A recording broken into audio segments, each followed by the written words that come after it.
The Final Fantasy Entertainment and Podcast Network Final Fan TV presents Final Podcast.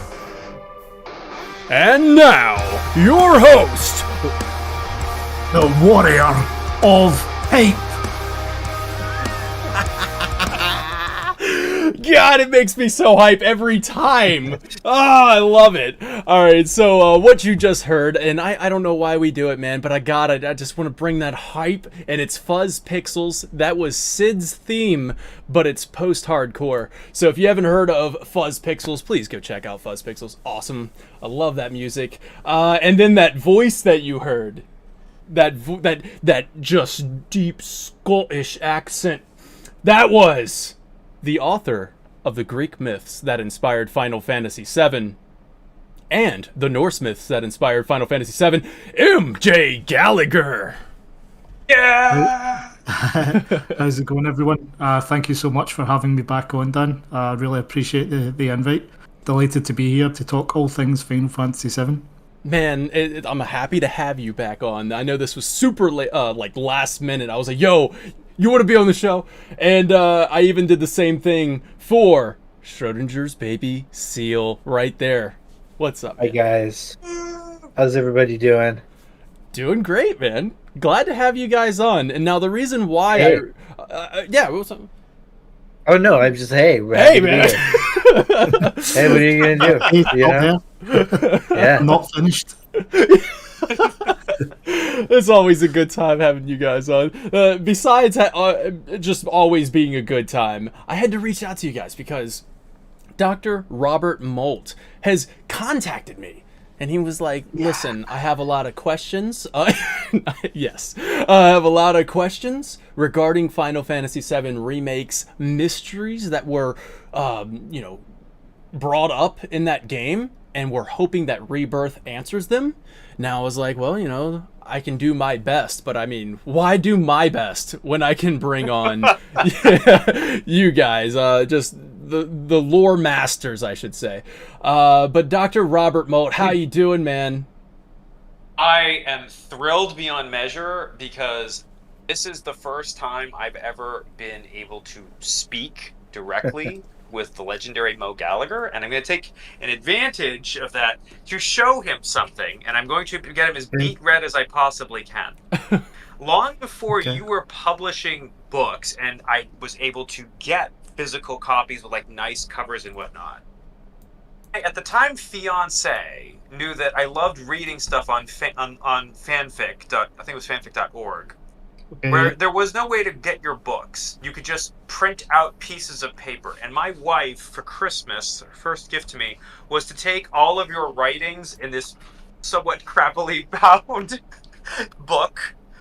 Where it's this was my first version of your book. So really that drives home what an honor it is to me that I get to actually talk with you on. Thank you so much for everything you do for the community. So I have the normal nice copies of your books for of novelization of FF7 and etc. and the various myths books, etc. But this one's always gonna have a special place in my heart because it's really ghetto.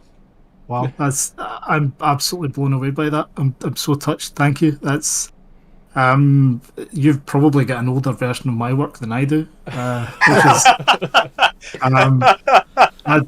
wow, that's incredible. Thank you so much for sharing that. I don't know what to say. I'm so grateful to be able to actually speak with you in person.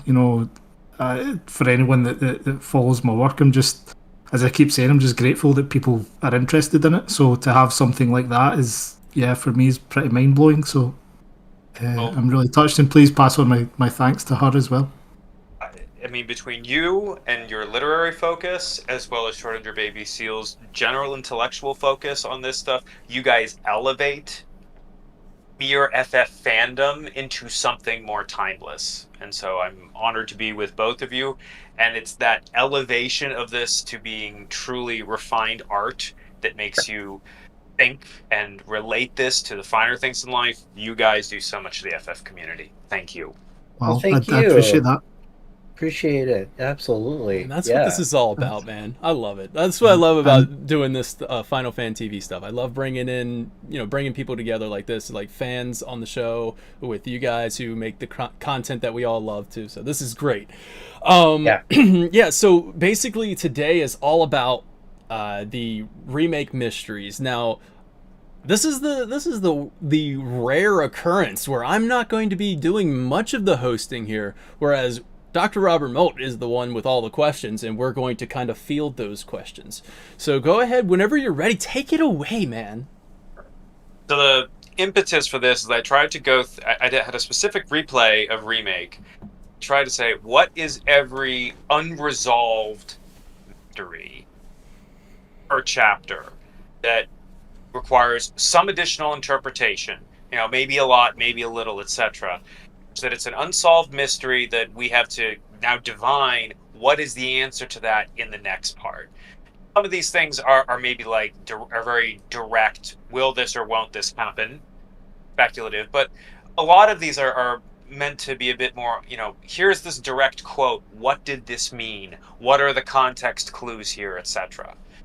So to that end, for example, the first one in chapter 2, Sephiroth says, and I don't know if we want to replace my picture with this, but exact words are, our beloved planet is dying, slowly, silently, painfully. Can you bear to see the planet suffer? Out. Were the planet to die, so many things would be lost. Hometown that burns so bright. Sound of her voice, pleading for me to spare you. The shiver of her flesh, yielding to cold steel. That which binds us together would be no more. I would loathe to live in such a world. It's why I must ask you this one favor. Don't worry. It's a simple thing. Run, Cloud. Run away. You have to leave. You have to live. What specifically does Sephiroth mean when he says the planet is dying? What is your prediction for where he's going with that? And your answer can fairly be say, hey, look, there really isn't enough right now to speculate. Specifically, make Sephiroth want Cloud to, quote, leave, run away. How is that different from, say, in the past when, Sephiroth has bound his existence to the memory of Cloud to keep him from fading in the life stream? This leave, run away is a very different motif, at least in my mind. What does that mean? Why did he choose those words?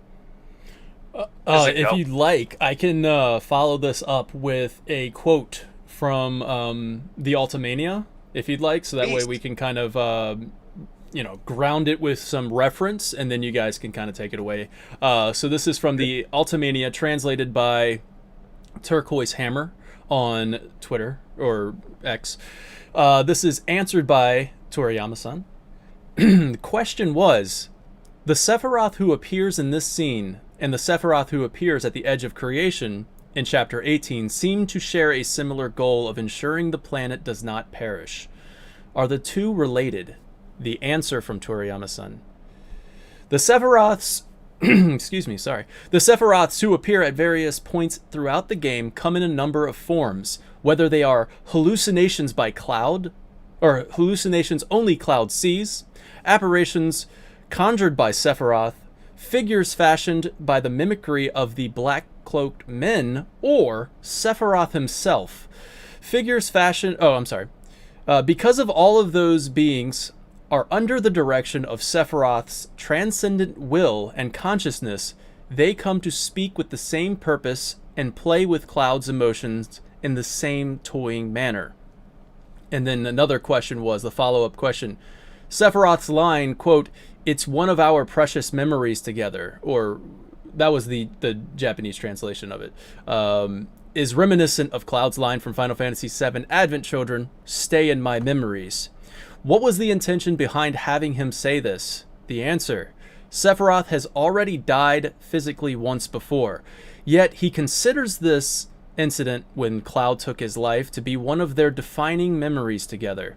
Cloud is one of the few people who understand Sephiroth, and therefore has the potential to become either a close comrade or a dangerous enemy.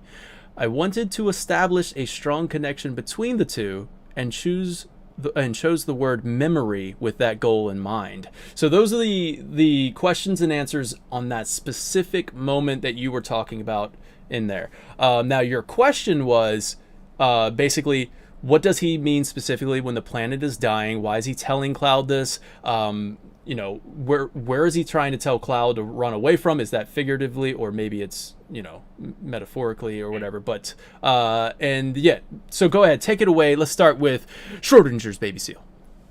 Well, it's not to the base answer to the question. I think is it's set up as a mystery. So I don't think we have an answer from available lore.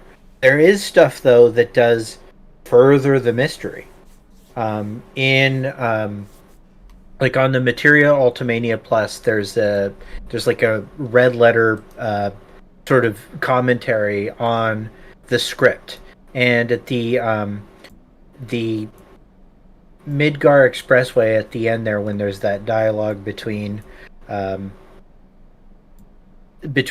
and Sephiroth, one of the comments is that Aerith believes the planet would surely never desire Sephiroth's method of keeping it from dying.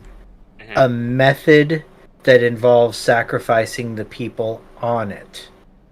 So there's obviously some, you could easily say that he wants a dead planet to kind of sail the cosmos, and there's a lot of sail the cosmos kind of language associated with Sephiroth throughout the compilation. Like, he takes this dead husk of a swallowed planet by Genova and kind of takes her kind of, I guess, impetus, which is, swallow life streams, move on. Mm-hmm. Swallow life streams, move on. I do think, though, that there's a kind of a increased and mysterious characterization of Sephiroth's agency and what he wants. Like, there's a lot more emphasis on his end game. His characterization's much more nuanced this time around. And if that will ultimately reflect just like a more complex version of the sort of Jaws kind of monster in the shadows that you follow in the OG, if it's just going to be a more complex version of that, or if there's something a little bit different this time, that kind of remains to be seen. I certainly have my opinions on that, but I think that this is definitely still, there's mysterious elements to this, but what the red dialogue in the Materials Ultimania Plus seems to suggest is that what Sephiroth wants is a lifeless planet, and he plans on saving the planet by, taking people away. That humans are the problem. They're the thing that are preventing the planet from survival. May not be wrong either, but still, that's a different conversation altogether. Yeah. Now, is that in so? And again, maybe this is a translation issue. At least in the English, it seems like he's saying a bit different than Advent Children. At least to me, he says, were the planet to die, so many things would be lost. Blah blah blah, and I would be loath to live in such a world. So that would seem to imply he doesn't want things to die, which in my head is, it seems hard to invoke the Advent Children sort of, I want Cloud is to sail the cosmos with this world, like that whole sort of. So I get what you're saying, and no? I think this is different. I think there is a little bit of difference. I think that what we're looking at now is Sephiroth has this end game, this plan for the world, and it seems to be less opaque now, and it does seem like he wants some companionship. And we really only know of like one companion he seems to be super interested in right now, and that's Cloud. There does seem to be some I need Cloud. There's this idea that maybe Cloud is the key to Sephiroth's freedom. If you look at the and I mean, I know that this was a very specific question, but it really ties to the bigger topic, which is what is Sephiroth's endgame in Remake and Rebirth, and how is it different? And to me, it seems like the key to that is the only secret scene, the only optional scene in Remake. And you could say, oh, it's like the ending at Intergrade. No, there's only one secret scene that you get after completion of the game, and that is the dialogue with Chadley when you beat Top Secrets. And Chadley describes Cloud as this limitless, infinite potential, like kind of Deus Ex. And there's other Deus Exes in the plot of Final Fantasy VII, sadly, but there seems to be some, mysterious context to the potential Cloud has. And in relationship to Chadley, who's also silver-haired and made by Hojo, it involves freedom. Like, it allowed him, his potential, Cloud's potential, allowed Chadley to break his programming. So, so we don't even know if when Cloud is, or when Sephiroth in Remake is saying, "Hey, I want to save the planet," we don't even know if that is his honest, or anything that's his honest end game. It could just be that he's trying to string Cloud along, like say, "Hey, I'm not bad." It could just be, evil Sephiroth doing his evil Sephiroth manipulation thing. Yeah. So, Sephiroth himself is not necessarily a reliable source of information to either us, the player, or anybody else. So I'm not even sure it's a translation issue. It's that, Sephiroth is not necessarily honest. Yeah. Real quick, I do want to kind of shout out subtext in the chat right now. If this is not confirmed, it is really cool to think about this is what Sephiroth was doing when he says, "You have to leave, you have to live. Run away, Cloud." Subtext says, wasn't there a dev comment at some point saying that quote was Sephiroth quoting Claudia's final words to Cloud? So, like, you have to. I think that's correct. Yeah, that is confirmed in the retrospective series. Cool. Oh, so Dr. Maud, I think you're muted. Saying anything, so okay, cool, yeah. So that's pretty cool. Like, that's Sephiroth just kind of toying with him right there, using his mother's last words. Oh, come on, dude. Sephiroth. That's cool. All right, so, and then, I mean, and at the same time, he's kind of having that vision of reaching out towards his home, which was on fire. So that answers that question for you, maybe, that you had about what exactly is he talking about running away.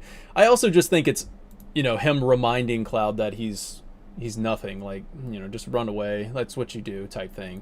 But there's a third element to it, which I actually think the answer and has been confirmed, as Baby Seal said in the retrospective series, that Sephiroth is repeating what Claudia said, which is really interesting because Cloud wasn't present for that. He's obviously outside the house, so what Cloud is hearing in his mind is either completely imagined or is actually Sephiroth's consciousness recounting that moment for Cloud.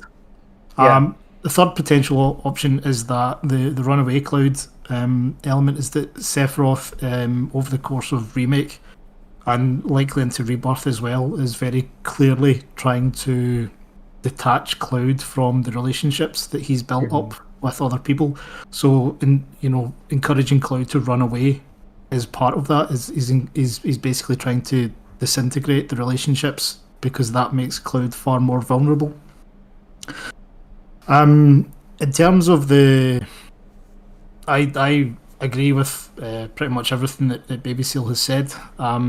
The planet is dying thing. Bear in mind, in Chapter 2, this is for new players. This is off the back of Barrett and Avalanche introducing the player to the concept of why we are destroying macro reactors.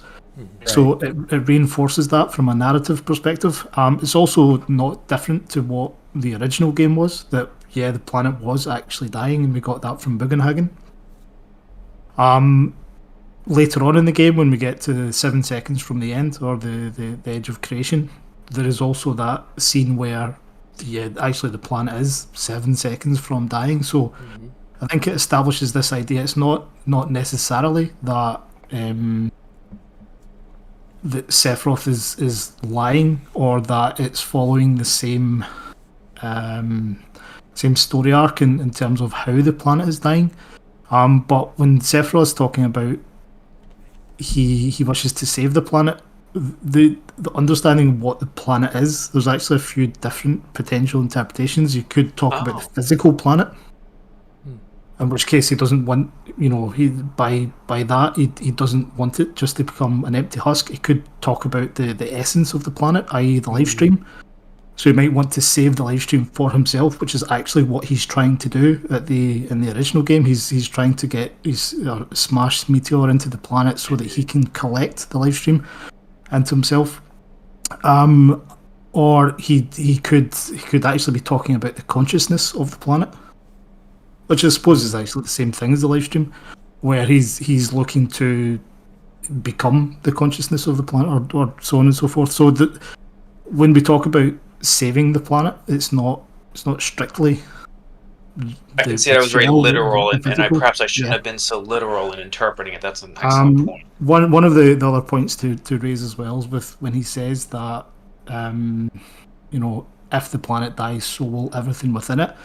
And one of the key things that was built up, sort of from Advent Children onwards, i.e. through On the Way to a Smile and so on, and then really, really reinforced within Remake, is that Sephiroth requires Cloud to exist in the way that he wants to exist.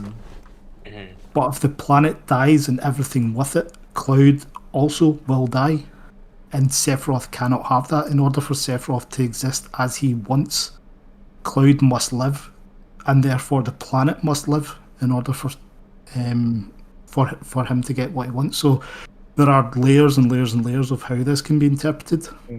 So I hope that gives you a bit more context to the. Yes, sir. So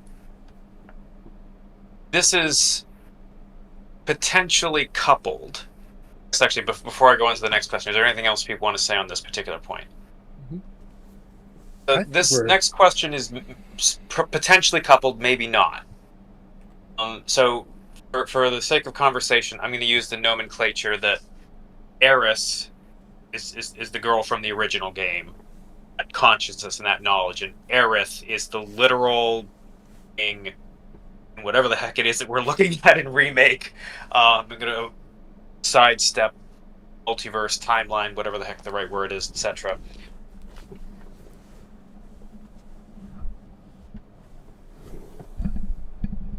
So I'm going to put a few questions together that are kind of related here. At what point does Aerith what point does Aerith enter Aerith? At what point in the timeline, that means here, is it that the girl in pink we observe is the girl from the original with at least some knowledge? And kind of coupled to that is, what is Aerith specifically trying to do something different this time round of her own volition, or is she doing what she's doing purely as a reaction to the fact that Sephiroth is doing something of her own? So is it purely a reaction, or does she have her own goal that she's trying to achieve different from the last time round? So first thing I want to say is that is assuming that Aerith from the original game has taken over the physical being of Aerith from Final Fantasy VII Remake. So that's assuming that's the case. That is a popular theory. I mean, it makes sense. She has future memories and all that other stuff. So I think It's that is. good. No, but thank you for clarifying that. Yeah. There's an assumption on my part there, so thank you. Yeah. That's important to clarify. Yeah, absolutely. I mean, it's like it's been with the 3 years that have been in between the game is so many theories, so and all that other stuff. So like it's definitely become kind of like merged with. So yeah, I mean, like I like to take what we know, and then like you get all of these theory videos, and Baby Seal and Sleep Easy doing excellent jobs with their theories and stuff. It's kind of become like, oh well, then that's it, right? And like everybody, there's so many other theories out there too. But plus, we probably know the devs are trying to mess with us intentionally in some ways. But, oh, I gave you a little breadcrumb in this direction. Run, little fans, run. Yeah, here you go. Follow the yellow flower. So basically. Basically, I think the question still remains, though, of what you're trying to say is at what point do you think that this Aerith in Final Fantasy VII Remake got future memories? Like, at what point is she starting to remember, or is it happening over the course of the game? Like, just she's wrestling with these memories of things that she's never really lived. So it's kind of maybe her trying to understand that, talking to the planet and talking to the flowers to understand it, or it is Aerith in the live stream gone back in time to talk to Aerith or become Aerith or take all this other stuff. But I think like I said, the question is at what point does that happen? Do you guys have a speculation on that, or do we have confirmation on that already? I can definitely speculate on it. I don't think there is any confirmation that there are. It's a theory that I really like. The way that it is described in the Ultimanias is not that there is a second Aerith inhabiting the first one. It's that the one in Remake has memories of the future. Mm-hmm. Now that could be interpreted as memories of the original Aerith. It could also be that she is having memories of the sort of essence or the spirit of the individual Aerith that appears to Cloud in chapter 14. It's still pretty vague, but the understanding is that the future or some form of future has taken place before. So Aerith in Remake has memories from events that have occurred. Mm-hmm. As for when she begins to have those memories, I don't think it's ever explicitly stated. I really personally like the theory that the image of Aerith kind of looking at the Mako particles at the beginning of the Final Fantasy VII doesn't actually match at the end of Final Fantasy VII. Like originally the screen transitions from the kind of starry night and Aerith has her eyes open the whole time, whereas right at the end of the game she has her eyes closed and then opens them again. But that's actually what happens in Remake. That Remake begins with her eyes closed and then opening. So the end of OG actually matches Remake rather than the beginning of OG matching Remake. So I would, if I had to speculate, I would speculate that is probably the devs telling us that this is where it begins. As for your other question, to do with why is Aerith acting this way, the answer, as far as what my understanding of the main reason that she's behaving the way she does throughout Remake is that these memories of the future give her an understanding of the direction of what the planet's chosen destiny is. And as time goes on, particularly when she begins to interact with Red 13, now if Aerith's got memories of the future, she may, it's unclear whether or not she has memories of a particular person that existed in the future, or if we're talking about memories through the live stream and then the entire duration of time from the live stream. So either she has memories from the live stream going away, hundreds of years into the future, or when she interacts with Red 13, and Red 13's own longevity allows her to see 500 years into the future at the end of Final Fantasy VII. Either way, because it has been indicated by some of the development team that humanity has depleted in some way, it's described within the Ultimania as that ending is the bad ending. So my understanding is that what Aerith is trying to do is to save the planet, but simultaneously save humanity in a way that whatever happens in the centuries that follow the events of Final Fantasy VII, that she wishes to save humanity from either disappearing or depleting, because that's what the planet's chosen destiny is, that, you know, humanity will not necessarily survive as they have been doing. But the other thing is that the Whispers were actively trying to take away her memories. Like the Whispers are actively trying to strip her of those memories. Like she even says, every time they touch me, I lose a part of myself. Right. So the planet doesn't like that. Whatever she's doing, the planet's not liking that. So that does give credence to the fact that maybe she's trying to do something that wasn't, like, it's just kind of go off the beaten path of what the original was doing, and she's, like Mo said, trying to save both, you know, humanity and the planet. But well, that's what Destiny's Crossroads is all about. Or the planet she's trying to. Yeah. I was gonna say, or the planet is just upset that she's gone back in time. She's not supposed to be there either. Like, I mean, like, it's just she might be just trying to make sure that the same thing happens. I mean, that's also another possibility too, where she might actually just be trying to make sure everything goes exactly the way it should, but the planet's like, yo, you're not supposed to be here either. And I think Sephiroth is, you asked earlier, was it a reactionary thing or was it Aerith's own motive? I think it was Sephiroth first. I think Sephiroth is the one who's got the master plan of doing it. And I think in the On the Way to a Smile book, it talks about Sephiroth just kind of being a presence in that live stream where Aerith is always constantly trying to chase after him, like trying to keep an eye on him. So if he's obviously got a plan going on in the live stream, Black, and I think he's executed it, and now she's got to, like, do her own thing to go back and try to stop him that way too. So there's that. I also do want to read this one from Audrey on Twitter. Audrey on Twitter this is from the Ultimania. Says, what does Aerith know? Was the question. The answer, before Cloud even says his name, Aerith knew that he was an ex-soldier, as well as a jack of all trades. She also knew where Marlene was before Tifa told her. For some strange reason, Aerith knows things even though she shouldn't yet. When Aerith touches Marlene or Red 13, they both show a very surprised expression. There must be something about Aerith that happens when she comes in contact with others. that was the thing. So, yeah, just wanted to throw that out there as well. Baby Seal, do you have any thoughts on that subject?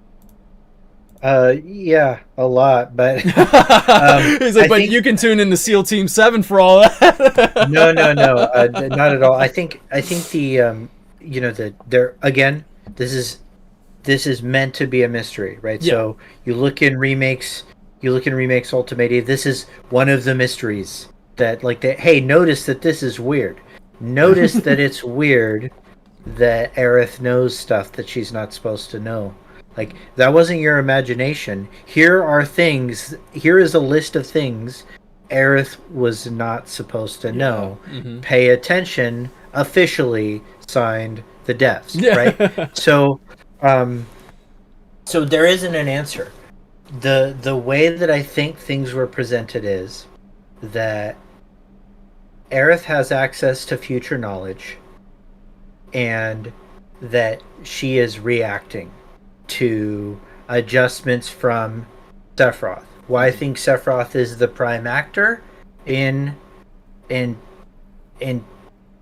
quote unquote changing the story, or acting as if he has more context than he is supposed to at this point.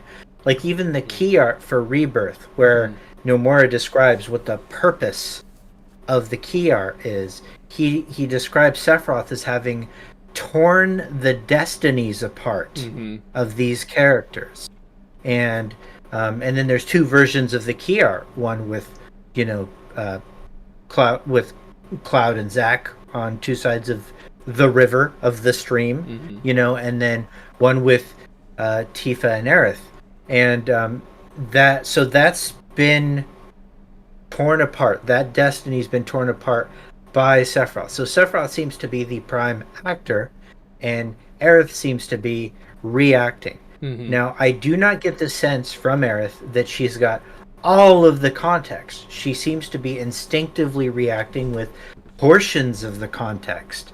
She is reacting to memories that she has. She's acting in the same way that we see the Whisperers act, which is like to the best of their ability. They can't be at all places at once. Sometimes they leave to go deal with something else. Like, for instance, we get a description that the reason that the Whispers leave Aerith alone and go somewhere else is they go to deal with, like, Wedge. Like, they leave. So they have a finite capacity to act. They're all just acting with resources that they have. This is not like, well, why didn't Aerith know this? She doesn't know at all. She just knows some things. But it's clear that she did something to that portal. I'm glad you brought that up. No idea what. Yeah. That seemed to be reactionary. It seemed to be directly connected to whatever we're seeing with Zack in whatever way that's happening. Those are things that we kind of know were visually transmitted to us. I'm really glad you brought that up, because like two specific questions that I had as like sub points of this. One was, what did Aerith do to the portal when she raised her hand to change its color from purple to yellow, which you just addressed? But in the same vein, does Aerith or Eris, depending upon, I don't know what the right noun is at this point, know that she did Sephiroth's will entering the portal before she went into it? There's that awkward moment where, Cloud's like, okay, let's do this. He walks in, like, pauses him and says, wait. I don't remember his exact words. It was something like, what? And she says, I don't know, blah, blah, blah. Then we have the change of color, etc. So I guess if she is in a reactionary capacity, it's not that she's trying to change something this time around herself, and so is Sephiroth independently. Do you think that she knew that what was going to occur on the other side of the portal, and she's like, fine, I just accept that I'm going to break out of the spiral of, stalemate between negative and positive life stream, and Sephiroth's going to try this time to have his side win, but you know what, I'm going to try to have my side win, or what do you think she was going through her head, or what did she know at that point? I don't know. I think that it was her chess piece. It was her chess move. Like, there's meta Aerith and meta Sephiroth playing some kind of chess game that we don't have the context or the rules for, and we're, hoping get some kind of collective and concrete explanation at some point in the future. But one of the things that we always have worked with, like particularly Sleep Easy, is that there's this concept of memory in the live stream. And if you ask people what the live stream is, if you say polled several people saying, hey, what's the live stream after the end of OG, they'd be like, well, it's like the souls of the dead. It's basically like the afterlife, right? And yes and no, but like the live stream has now been given all this extra, and memory as like a mechanism has been given all this extra power. Like it now has so much narrative power that it can be used to fill any gap in the story in any way that the developers want. And I have some issues with that, but if it's presented coherently enough that we're not going to be bothered by it. But like we literally had in Ever Crisis, we had that description of the live stream saying that it's can connect worlds and timelines together, future, past, present, like, and that isn't too far off from like the description we have of the singularity. So the live stream is now this catch-all for it's an alternate dimension. It's the afterlife. It's also not those things. It's also, this gap closer. And so whatever is happening between this cosmic struggle between Aerith and Sephiroth is not concretely defined, but we can assume it uses this, this god of the gaps, which is the live stream, somehow. Just to throw this out there for everybody really excited for Rebirth. In the I believe it was the Ultimania, there was an interview with Nomura-san and Nojima-san. Let's see, where is it at? Nomura answers this one. Why is it that Aerith knows things that happen in the future of things that she hadn't heard of before? The answer from Nomura-san. I wonder why. Please wait until the next installment for that answer. Right. So, hey, if that is to make it taken literally, the next installment will have the answer for it. Now, right. Mo, do you think that these questions, like that Dr. Robert Moat is asking, you such just say Robert, it's no, fine. man, come on, you got that doctor. You earned that doctor. Okay. Get that doctor. PhDs aren't cheap. No, and they're not easy. So we go, Dr. Molt is asking these questions. Now, do you think, Mo, they will be answered in Rebirth, or are these questions that are so great to the larger mystery of it, we're going to have to wait until, part 3? We have confirmation that the Whispers will be back in Rebirth. So I think the reason why they're going to be back is because they need to give in-game answers rather than Ultimania and interviews and stuff. They need to have some in-game actual answers, whether it's just a throwaway one-liner, just like, oh yeah, they were guarding fate and we messed it up. So do you think that's going to be addressed almost immediately in Rebirth, or do you think it's going to be at some point in Rebirth? I think it will be addressed at some point in Rebirth. I think a lot of the answers, not all of them, because that would, the entire point of the story is that you have to continue the mysteries. You have to introduce new mysteries, but you also have to keep the player satisfied by bringing closure to some of them. I think Bugenhagen will function quite heavily in that. I think the Whispers themselves, if we go back to the discussions we all had right after Remake released, I've been pretty strongly advocating that defeating the Whispers has been a bit of a red herring, because the entire point from a mythology perspective is you can't outrun your fate. You can change elements of it, but fate remains present.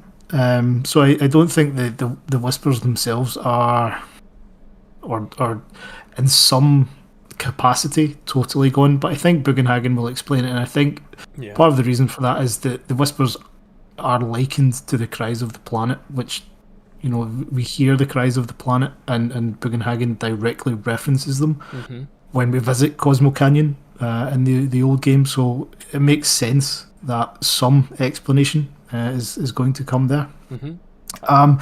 But to answer your question, from a development perspective, it doesn't make sense to give away all your answers in the next title. They will have to keep some for the third part, probably towards the end of the third part, and they will also be introducing new mysteries. That's that's kind of a given. Just very quickly to go back to the last question, while I agree that there's not really any definitive answer to what Aerith does and why she does it. One of the really interesting things that Vesuvizad of the Cosmo Canyon Observatory pointed out to me was that when Aerith changes the portal, she kind of raises her hand and there's that sort of blast of light, which is exactly the same as when she uses the Healing Wind move.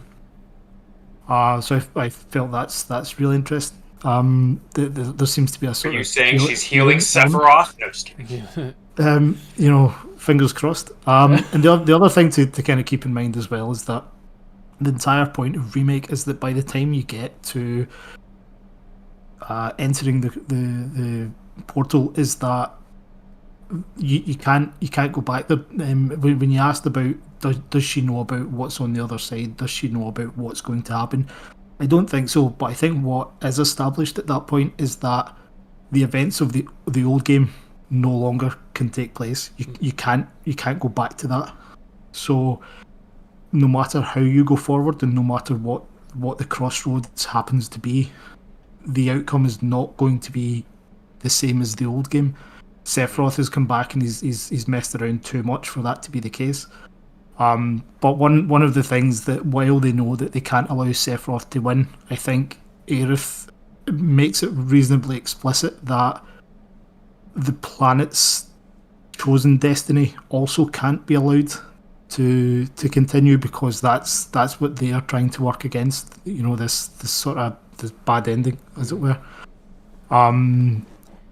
So I think that when they enter the singularity, they know that something has to change. It's just a matter of what. But I can't remember if was there any other questions that you asked? That one, no, but believe me, I got plenty more for you. If you That was Daniel's question, actually. I might sorry, but first of all, I want to give a good shout out to everybody in chat right now. You guys have some great responses going on in there, so keep that energy going. I love it. So Molt, Dr. Molt, do you have another question? I actually did want to answer your question too. Okay. So because it's a good question, like how much of this is how long are we going to be doing this, right? Yeah. And the answer is 5 more years. The answer is 5 more years, man. Easy. So I do think that there have been definitive dev quotes and Ultimania references saying the Whispers have been defeated and fate has been changed. That is a definitive thing that's been established. Yeah. So if the Whispers reappear and we have developers saying that, I don't think that's a retcon. I think that what that narrows the answer to is that we're missing context, like you said. Yeah. I fully agree with what you're saying. We still don't have an origin. Like, why are they appearing in the first place? Why is that a thing that can appear? What the fuck are they? Why do they look like Sephiroth? You know, like, these are like real things. Like they have all this Sephiroth iconography to them already before we even are there. So these things that are acting against the party seem to be aligned against the party, just like Sephiroth is. So they look like the reunion clones. They've got the reunion clones. They've got the robes on. The purple one has Sephiroth's attacks from Kingdom Hearts. There's all the purple stuff. There's the fact that the Viridai, Croceo, and Rubrum are literally manifestations of the remnants of Sephiroth, which were created by Sephiroth's will after Meteor Fall, right? Yeah. So they're manifestations of something that is yet to be, and so and are Sephiroth coded. So we're fighting against Sephiroth coded things, which are protecting the timeline he dies in. So what's that all about? We need that context. Even if we did do something, we need to know why. So that's probably where I think the Whispers would appear in the game. And I don't think, unless Rebirth's plot is so poorly received that they're forced to write a reversal of that, a reversal of the reverse, because rebirth and reverse are the same word in Japanese. Nice. Unless they're doing something like that in part 3 in Afterbirth, I think that what's really going to happen is that it's done. What happens now is that we are going into an unknown journey, and how it concludes will not be some lesson. And this is where I disagree with Mo. I don't think the lesson is that fate is fixed. I don't think this is about us embracing our potential as a species and changing our planet's fate. And we can't do that. Like, the core ecological and environmental messaging of Final Fantasy VII can get really lost if the idea of agency is removed, because there can't be predetermined, because everything's predetermined. Because at the end of the game, we just fix it to, being the original perfect, pure way that we're supposed to, fill the story. That being said, here's my predictions for what will get answered. We will know what's going on with Zack and why Zack is now in the story. All of that will get answered. And the reason I say that is because Nomura said that. And Kitase said he says pretty soon within the game, this was in a recent developer quote, pretty soon you will know what's going on with Zack and why. Mm-hmm. Like, it won't take veterans to know long. But I think new mysteries and like fates of characters, all that stuff, like the way that things have been ordered, Mm-hmm. I think those have all been kicked down the road. You know, like I don't think we're gonna know who's alive and dead at the end of Rebirth. I don't think we're gonna see, you know, like ultimate fate. And I know that sounds like crazy, but I really think that's the mystery they're gonna keep us talking about for, you know, from 2024 to 2028. Yeah, You know? I mean, that's excellent points. Excellent points. I do think what Mo said about Bugenhagen being I Yeah. think that is going to be the epicenter of answers for you. But I think Bugenhagen's also going to raise a lot of questions as well. I think that's going to be that moment right there where Rebirth is just going to. That's what we're going to be theorizing for a long time about. I'm really surprised to hear Baby Seal say that we might not even know who's going to be alive or dead at the end of it. That's very interesting. I got to agree. They got to give us something to talk about for the next 4 years, 5 years. So yeah. Last scene, Sephiroth up here, then fade to black. No, just kidding. That would give us something to talk about. Yeah, I don't know if it's what they're going for. Yeah. But yeah, I mean, like I 100% think that we get answers to the whispers, and I almost feel like we're going to get that with Bugenhagen, or almost immediately, Or Genesis. Like, I feel like I think Genesis is going to be in there as well, just because the interviewer is like, I can't talk about Genesis. You know what I mean? Yeah. Yeah, and if he were there, you could tell us. Yeah.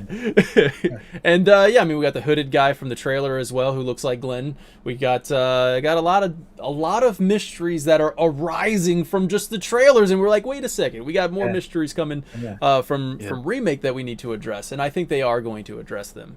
So speaking of those mysteries, Dr. Molt, do you have? I know you have a lot more. Right, but I know we got to watch the time. Yeah, so we'll keep it going. So right. Yeah. So I think for me personally, the most confusing scene in Remake is what I'm going to call the Shinra holodeck. Do you guys know the term holodeck? Is that an okay term? Yeah. Okay, I didn't know how much Star Trek has made that part of our zeitgeist or not. So anyway, in the Shinra holodeck, we see, I'm going to say Meteor and a Sephiroth clone. We see seemingly Meteor starting to destroy Midgar. Sephiroth clone teleports away. We see the Sephiroth clone teleporting closer and closer. Then the Sephiroth clone becomes Sephiroth, meaning like the actual image itself. Oh, I thought you said And Sephiroth. I was like, okay. I guess he gets really sassy. I was like, okay, But, man. He stops looking like the hooded figure, the robes. Yeah. And a little bit more like my hair Sephiroth. Stabs Tifa, then Barrett. Then we see Cloud and Sephiroth standing back to back. I struggle to find an interpretation of this, and so I guess my questions would be: what's the significance of why we're seeing Tifa and Barrett killed seemingly during, say, Meteor crashing? Who or what is causing the holodeck malfunction? Which version of Sephiroth is doing this, if it's Sephiroth? And if it is Sephiroth's will, why does he want to show this? As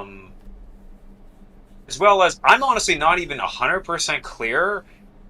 Tifa and Barrett saw everything that Cloud did, because On one hand, Barrett makes some comment.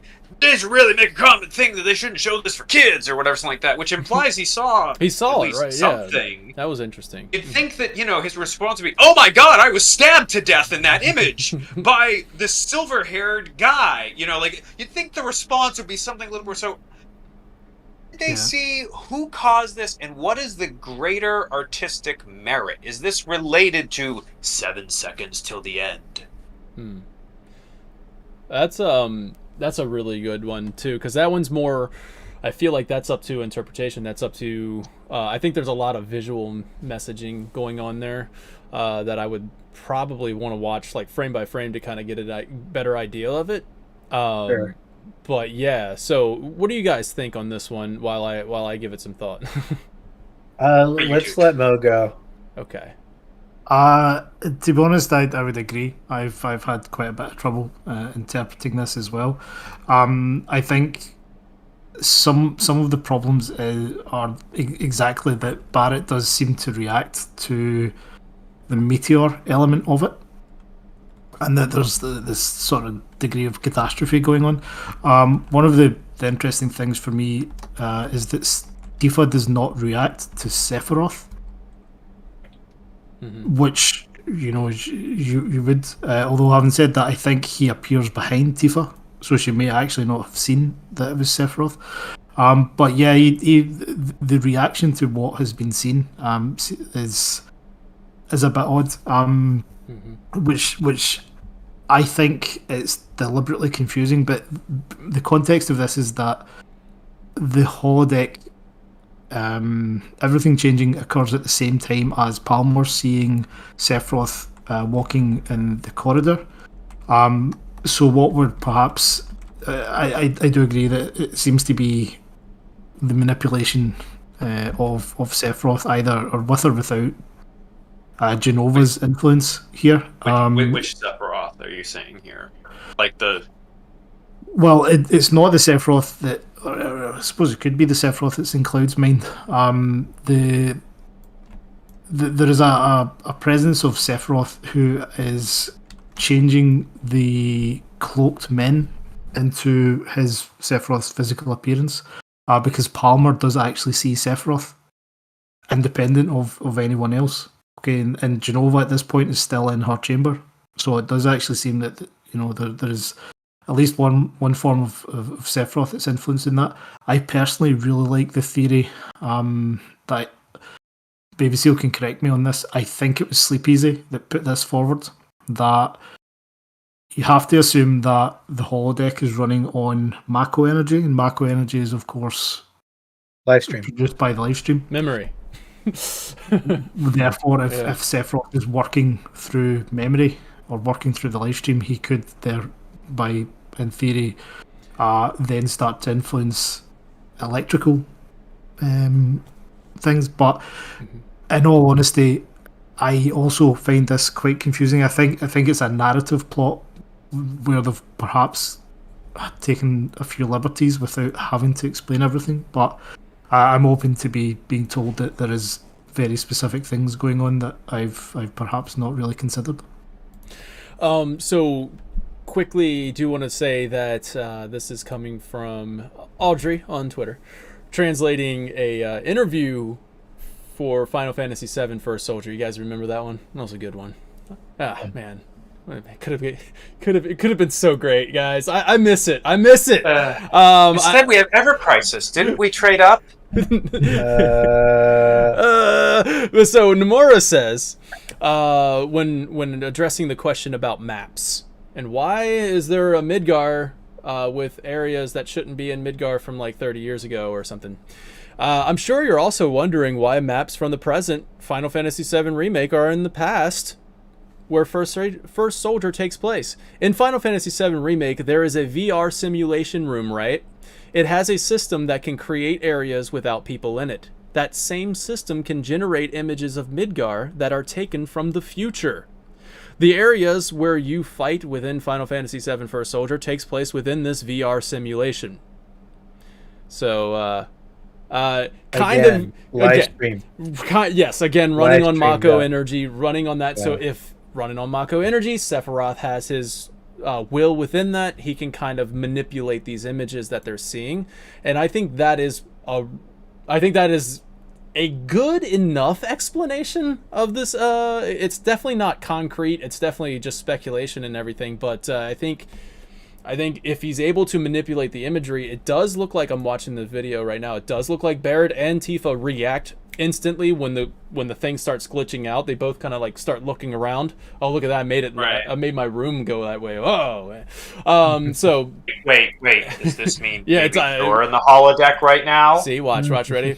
Well, there's the potential of a combination then, that they all react to seeing Meteor above Midgard, but the way that, in Chapter 13, for example, when they're walking towards Wall Market, but only Cloud can see Sephiroth. Yeah. Right.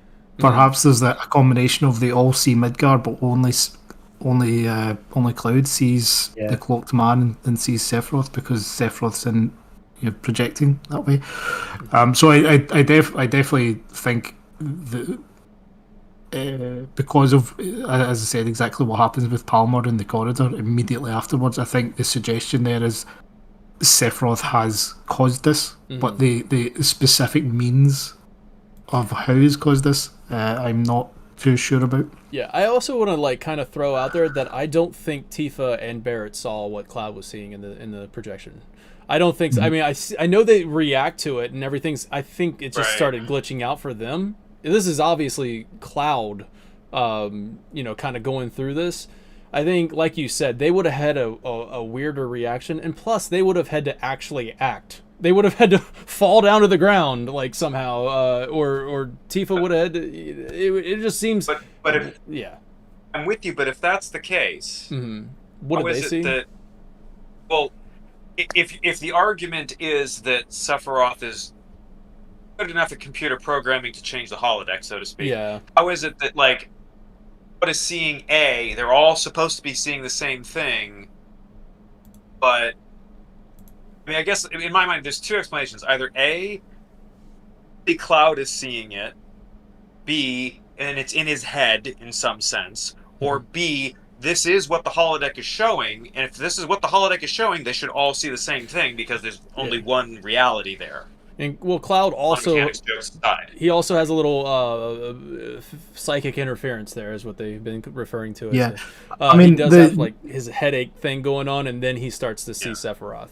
The glitch itself, Meteor, like they can all see that, but I actually think the glitch and perhaps the illusion shown to Cloud are not necessarily the same thing. Is kind of the point I was going for. Yeah, so like they all see Meteor, but maybe only Cloud sees the murders. Yeah, that's what I'm going with too. Yeah, that's interesting. I would go with that, or I would. I mean, like, these are answers that would be really nice in game, or they can just let it go. But what did Aerith and Tifa, or what did? Sorry, those two have to go hand in hand. but what did Tifa and Barrett see? What did they actually see? Is a great question. But I think they might have just seen the thing start glitching out. They might not even have seen Meteor. They might not even seen any of that stuff. It might have just been like going ridiculously crazy, and then it was all Sephiroth toying with Cloud. Yeah, that is. Why does Sephiroth want this though? Like what? Like, out of all the ways that he could choose to mess with Cloud, I have a really hard time saying I will totally mess with Cloud in a way that will favor me by me showing him me killing the people he likes. Killing the people he loves, yeah. Like, so, in my opinion, if I have this theory in my mind where the 7 seconds to the end thing is Sephiroth presenting a solution for Cloud. Where, hey, you know how in the world that you live in, you lose a lot. You suffer. You're going through all of this. I can give you a world where you don't. You know what I mean? Like, where your best friend is still alive, your people you love are still alive, and but what Cloud would not know, in my mind, is I think the world that he is creating is an illusion. Like, either it's an illusion or he's literally taking the life stream and building a new universe, while the other one is slowly dying because it's taking all the life stream over here. It's transferring it into a world where Zack lives. But you can see that this world where Zack lives in chaos, but all of his friends are alive. Something like that. Somewhere along the lines of that, where Sephiroth or Cloud's going to have to make a decision in 7 seconds. But if Sephiroth can get in his head and show him that you can't save anyone, like he's even said that in chapter 2, like you can't save her, and like yeah, and just the whole time, and then now he's showing him like murdering Tifa, murdering Barrett. He even actually does murder Barrett, even though he knows that he's gonna be fine, but just showing him right in front of his face, like I'm just gonna kill all your friends. Then if he presents that idea of like, hey, here's your chance to save them. If you just join forces with me, we can save them. Might be the reason why he's showing Cloud all of this. Like, look at your world blowing up and dying. Look at this, like, look at me killing all your friends. So might be what he's trying to do here. And then the whole the end game for Sephiroth is that he has to destabilize Cloud's psyche, and it has to make him feel alone. And everything is sort of death by 1,000 cuts in this instance. That every action Sephiroth takes is designed to destabilize Cloud so that Sephiroth can get what he wants. Yep. My Hail Mary pass of a way to rationalize this is, 7 seconds to the end, blah, blah, blah. We all know the line. I agree with the warrior of hype that if you believe that the plot of the game is going to go off the rails compared to the original, so in other words, where Ninja's Baby Seal is correct, that we're not just going to get the original thing, that something, we're not just going to have Fate rehashed. If you believe that that's what they're going to do, like, okay, what's going to happen is that Sephiroth is going to present choice, a world where they live, a world where they don't. Side with me, they'll live. So don't keep fighting me, they'll die. And that the reason that will come to pass is that the only way of rationalizing the idea that the Dementors are so Sephiroth-esque is that there's actually 2 Sephiroths at play here. There's the Jenova corrupted Sephiroth of the original game, just wants to keep things as going, because at least in the original timeline, there was a negative life stream, there's a positive life stream, and they're just, stuck in balance with each other. One can't really defeat the other. Whatever Rufus says in Advent Children, send us your Nins and Sephiroths, we'll continue to defeat them. It's a nice sentiment, but they kind of just keep going round and round and no one really winning.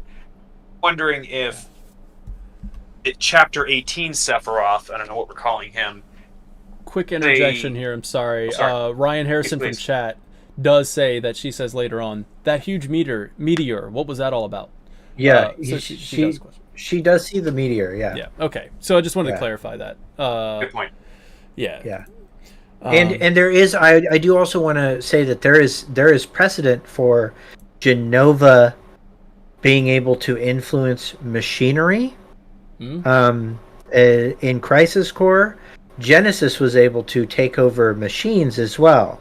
Also, machinery goes haywire when Minerva shows up, and like we all say, it's all powered by Mako. It's powered by Livestream, and we know that Jenova seems to have a penchant for affecting that. So I do think that. I do want to point out though that the 2 Sephiroth theory, it does. I'm not ready to really say that because we did read that one Toriyama exposition saying that there's a singular will behind all of the forms of Sephiroth, all the way that we see Sephiroth manifest. It does seem though that Sephiroth does need something, right? He needs something from Cloud. And what I know, me and Sleep Easy have thrown this around, including in some 4-hour videos, that what it seems like he might be gunning for is some kind of freedom from Jenova herself. I think if you were to just look at the OG and the OG related lore, Sephiroth was really the clear winner of the Battle of Wills between Jenova and Sephiroth. I don't even think that was a real plot point. Like, who was really in control? It was Sephiroth.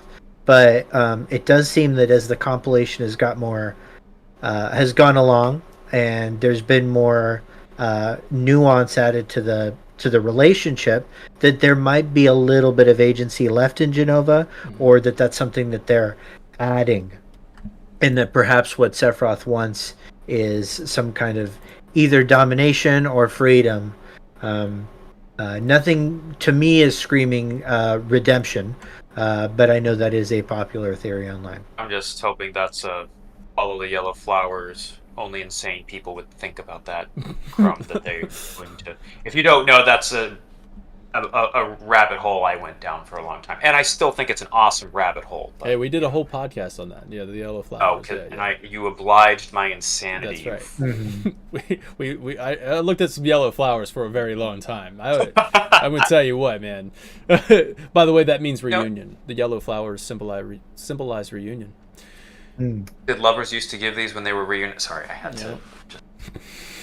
All right. So, is there another question that you feel like? Okay, so the whole VR simulator, that whole scene.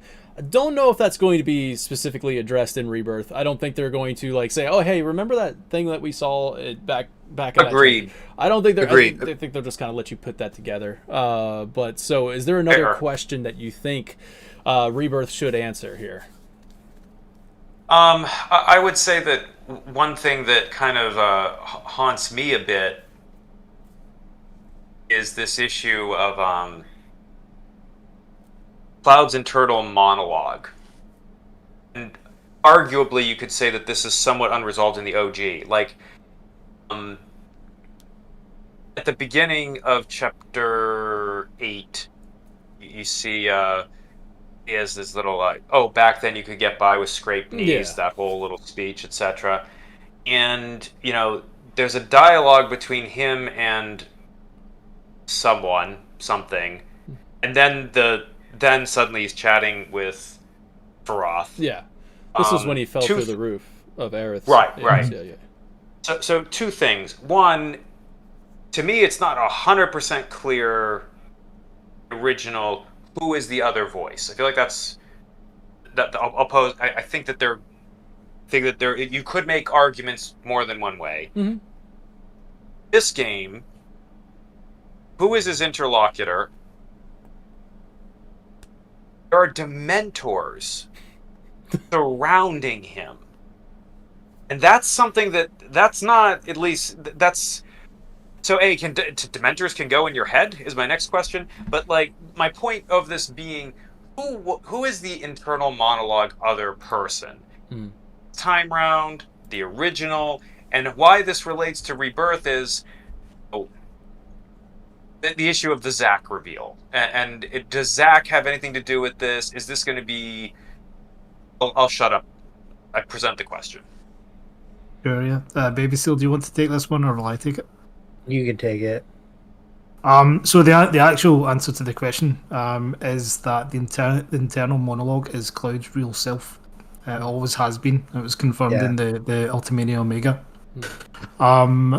But obviously when we are now in a situation where the games themselves are fully voice acted, you can't really keep that mystery anymore, which is why you see a second version of Cloud appear, and that why the whispers show up, that was clarified. I think it's the Ultimania Plus, but it might just have been the Material Ultimania Plus, but it might just have been the Material Ultimania, and it was to indicate that the whispers themselves have contributed to Cloud not injuring himself when he fell through the roof.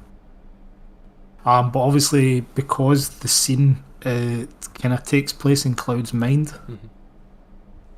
they couldn't really show it a different way. So that the brief image that you have of the whispers is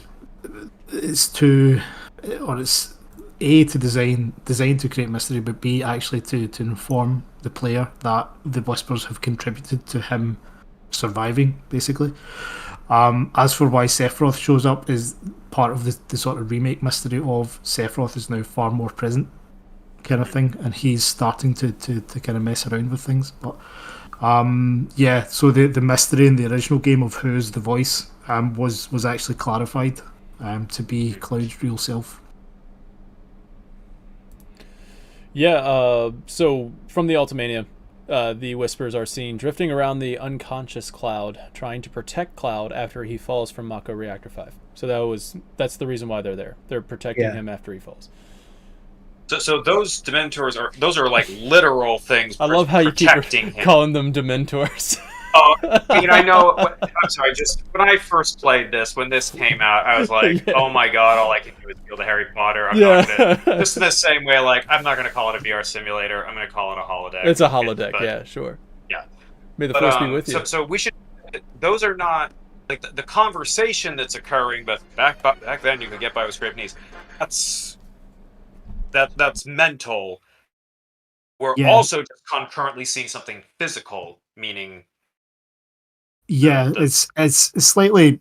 I think it's deliberately ambiguous. It's supposed to be interpretive, but because the next part goes on to show Cloud visualizing himself, I think rather than showing physical Cloud with whispers surrounding him, and then sort of meta or psychological Cloud, and then back to physical Cloud again, I think they've just. From a design perspective, they've kept it in such a way that the first physical thing that is shown is him opening his eyes in the church.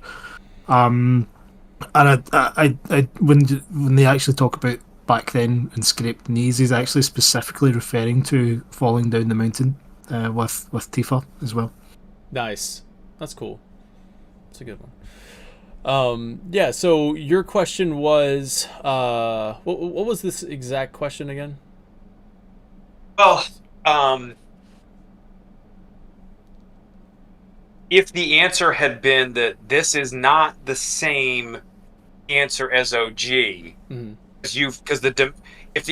so my line of thinking was, I don't think we can say it's the same thing as the OG, because in the OG, the canonical answer is it's Cloud's inner psychology trying to re-energize itself, etc. That there were Dementors had always bothered me. I assumed that's... Wait, does this mean that Dementors are in his head? Does that mean the fate... I would worry... And then that going along with the whole, are the Dementors Sephiroth's will or not, or yes or no, etc. seems a little ambiguous. I was curious if that meant that scene is different in the next, and that Cloud's going to hear voices in the next game, which are not just him trying to get out, but are... Sephiroth manipulation. We can take that and associate it also with Chapter 1 when you're doing the bombing the reactor. Right before planting the bomb, in the original game, it was like, careful, it's not just a reactor or something like that. But we don't hear that this time. It was just and then like the feather instead. So I think we can associate that Sephiroth is also in Cloud's mind. So you have Cloud's true self in there talking about scraped knees, but then guess who else can interfere with that subconscious talk? It's Sephiroth standing next to him, and he's like, I'm your everything. You know what I mean? It's just like, whoa, wait, what's happening? How did you get here? Yeah. So, do you want a little extra tidbit as well? So the line that appears at the beginning of the original game with, watch out, this isn't just a reactor. That's actually unused text from an older version of the game, where before Cloud and Sephiroth enter into Genova's chamber, Sephiroth has a monologue that talks about Mako reactors and how they're destroying the world. So he's actually aware of this. And also, part of that talks about how the Mako drawn from the reactor is one of the reasons that there's monsters have become so prominent on Mount Nebo. But that actual monologue was cut from the old game, but they didn't cut the reference to it at the start of the... So there you go. That's cool.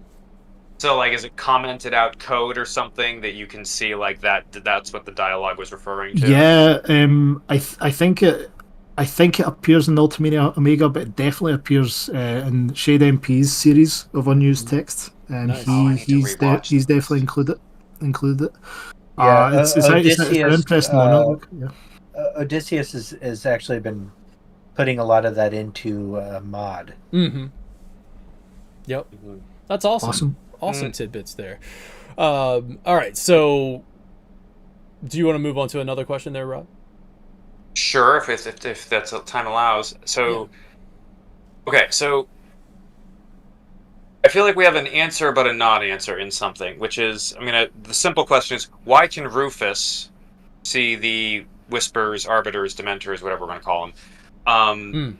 Now, I feel like this is where I feel like there's a little confusion I have. I feel like the straight answer from the Ultimania, if I recall correctly, is basically just those whose destinies are important to the planet, blah blah, and that's fine. But seemingly the beginning, it seems like there's a lot of other scenes in the game which seem to imply it's all about the physical touch. Yeah. Right? Like Cloud was important for the planet originally, right? But he saw nothing until Aerith grabbed him, and then so on and so forth. That physically, you got it seems for a lot of things you got to have physical contact. But then I don't know who the heck touched Rufus, who is in any way infected with memories of the future, for example. Is there something to resolve there? It was directly answered in one of the Ultimanias, and I can't seem to find it, but it was basically saying that the Whispers appear to those who have a direct influence on the destiny of the planet. Right. Cloud is able to see the Whispers not because Aerith touches him, but because the Whispers come in contact with him, and then during that whole... No, because they were attacking Aerith. They were attacking Aerith in Chapter 2. Cloud they didn't interfered. Touch him. Yeah, he was there. No, she maybe I'm wrong, but he didn't see anything until grabbed him. And I think it was that moment where Cloud now became... the presence had to be known to Cloud. The Whispers felt like he was now interfering, or something like that. And Rufus, there's also confirmation that the Whispers themselves can choose to show them. Yes. From the Rufus perspective, he does actually have physical contact with Cloud, because they have a battle. True. But Rufus. Outside of the main party, Rufus probably has one of the biggest impacts or most influential roles in the entire story. Not just being the president of Shinra, but he also had a very important role in Avalanche from the sort of before Crisis, and presumably in the remake version of Avalanche. And obviously that falls into Advent Children and sort of being the one to recover Genova's remains. He also unlocks the crater. Yeah, it was because of him. Exactly. There's it's not explicitly stated, but it's heavily implied within Dirge of Cerberus that he finances the WRO. So across the entire compilation, Rufus has a major role, which therefore implies that if the Whispers are going to appear to anyone who has the potential of affecting the course of destiny, then Rufus certainly ticks those boxes. So basically that question has kind of been answered, but it's been answered in text. Sure. Not in game. I think Bugenhagen is going to be the one to kind of reveal all of this. The Whisper, literally just say what has been in the Ultimania. The Bugenhagen will just say the Whispers appear to those who have direct influence of the destinies, blah blah blah. Whoever they choose to come in or to show or comes in contact with them, blah blah blah. So I think that will be answered in Rebirth. But it has been officially answered, just not in the game. Kind of, yeah. And I think there's room for like in order to know why the Whispers would choose to get involved, we need to know what their goal is. Yeah. We're told it's has to do with preserving fate, but there's why. What does their version of fate look like? Does it match ours? Does it even match the OG? We actually don't have any of those answers. It's fair. I think. Yeah. But I think, if you were to take out the Ultimanias and say, because, 90%, 99% of the people that play the game are not going to know what was meant to be presented by the Whispers. We do know that during one of the Whisper invasions, at the end of chapter 4, Cloud actually says, "I'm pretty sure you can't even see them unless they come into contact with you." So that was an in-game explanation. What is an in-game explanation for why Dung can't see them, but who for sure probably came into contact with Aerith, who could see them, right? But Rufus could see them, and the answer is really clearly for the audience, for the lay audience, it's to let us know Rufus is a big deal. Yeah, and he's probably, for people that have played the OG and don't read Ultimanias, which is still a huge amount of people. This is very few people's first rodeo into FF7. They're going to be like, he's going to play a bigger deal this time. That's the most important piece of information being conveyed about that. Like, the reason I think that they're vague about the technical answers with how do the Whispers work is because there's a good chance that what the Whispers are meant to represent is something akin to the negative life stream. They have a lot of visual similarity with the negative life stream. What's the negative life stream, you ask?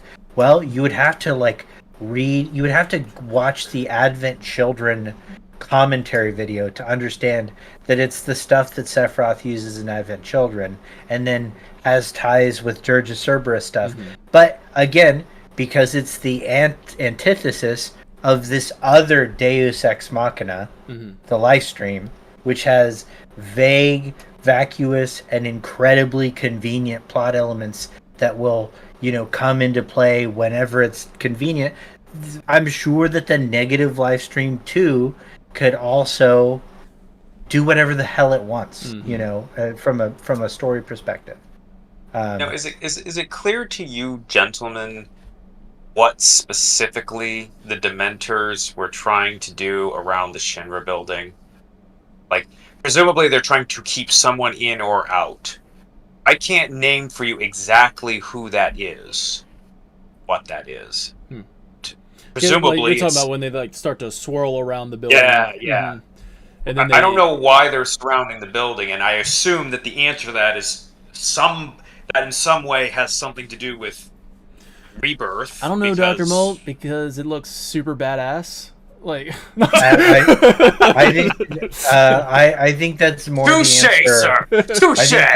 I think that's more the answer. I think they could come up with some BS like, oh well, they were panicking and lost and they didn't know what else to do. Like, they could literally say that and we'd be like, okay, whatever. Okay. Like, but yeah, there has been I think reasonable attempts to say, hey, they're trying to prevent Zack from getting in, but that doesn't really line up chronologically either, to be honest. Yeah, no. I mean, it's a good question. I kind of wonder if it would be addressed. I mean, I know that, or I would hope at least, that the wall of whispers, when she reaches her hand out and turns it into like a white wall of whispers and then opens up a different portal, I would imagine... That seems important, yeah. Yeah, I imagine that would have to be directly addressed in the game. Yeah. Like, something like that. I don't know about swirling the Midgar Tower. It's interesting. Yeah. I just don't know if they would do that. I recall reading something recently that, and I could be wrong as to whether or not this was an official quote, but I think it was the explanation, the official explanation that was given was pretty vague in terms of it's just the volume of whispers that collected there was because there was something so substantial that was changing. They just recognised that we were getting to the point of no return now. Yeah. So the official answer is shit's fucked. Like, yeah, that's it. Yeah. And Aerith is like, I gotta do something here. Yeah. I mean, and then, like you said, it seemingly they fell right into Sephiroth's plan there, but Aerith seemed to have done something that she wanted to do. Like, So it's very interesting. These are questions that I think have to be addressed. And I think they have to be addressed in Rebirth in order for at least addressed to the point where it's like, this is why I did, this is what I did. And then still, there can still be some more mystery around that. But I still think whispers, I think, are something that needs to be addressed in Rebirth. I don't think you can keep that going. I think the plot has to, the narrative, full narrative has to explain this, and they cannot just overlook it. So I'm, in a way, as much as I hated the whispers, I'm glad that they're back, just because you can't just ignore what just happened. You have to address that. That's writing. So yeah, that's a great question for Rebirth to answer. That is a great one. I mean, I'm curious that if any Aerith is still in Aerith, by which I mean to say, does Aerith know what she shouldn't know, so to speak? The only mechanism by which she was losing that was that the Dementors would, play tag with her. I do want to clarify. I do want to clarify that real quick, because that gets thrown around like it is 100% resolved. There is no Ultimania quote that specifically says that the Whispers have taken memories from Aerith. Her knowledge. Taking a piece of We don't even know that. We just know. She says it feels like a piece of me is being taken away, and you could make very reasonable assumptions that means knowledge and memory. Definitely, sure. I think that's safe. But if it ends up being something else, we can't be like, oh yeah.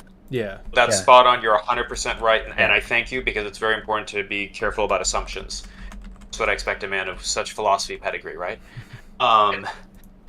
So postulating that it's knowledge in some form, this mean that, hey, what Aerith has going into Rebirth, she's not going to lose anymore. She's going to at least know what she's got. It's not all gone.